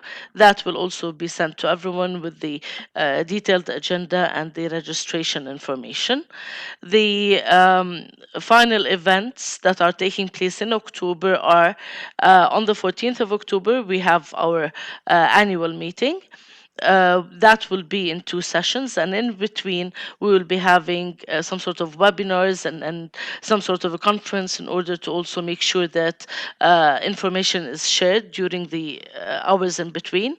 And the day before that, which is the 13th, is our celebration of the Konstantinos International Award. So those are the main events till the end of October. If anything happens in between, like the webinars or information about meetings of communities, those also will be sent to the IMCs for them to share with their members. And thank you, Lydia. Thank you for a great event. Thank you, everyone, for attending. Thank you. Thank you, Rima. And thank you, everyone. As you say goodbye. And thank you from me as well, Bye. Lydia. Thank you to you and all the organizers. Great event. Thank you. Bye. Bye.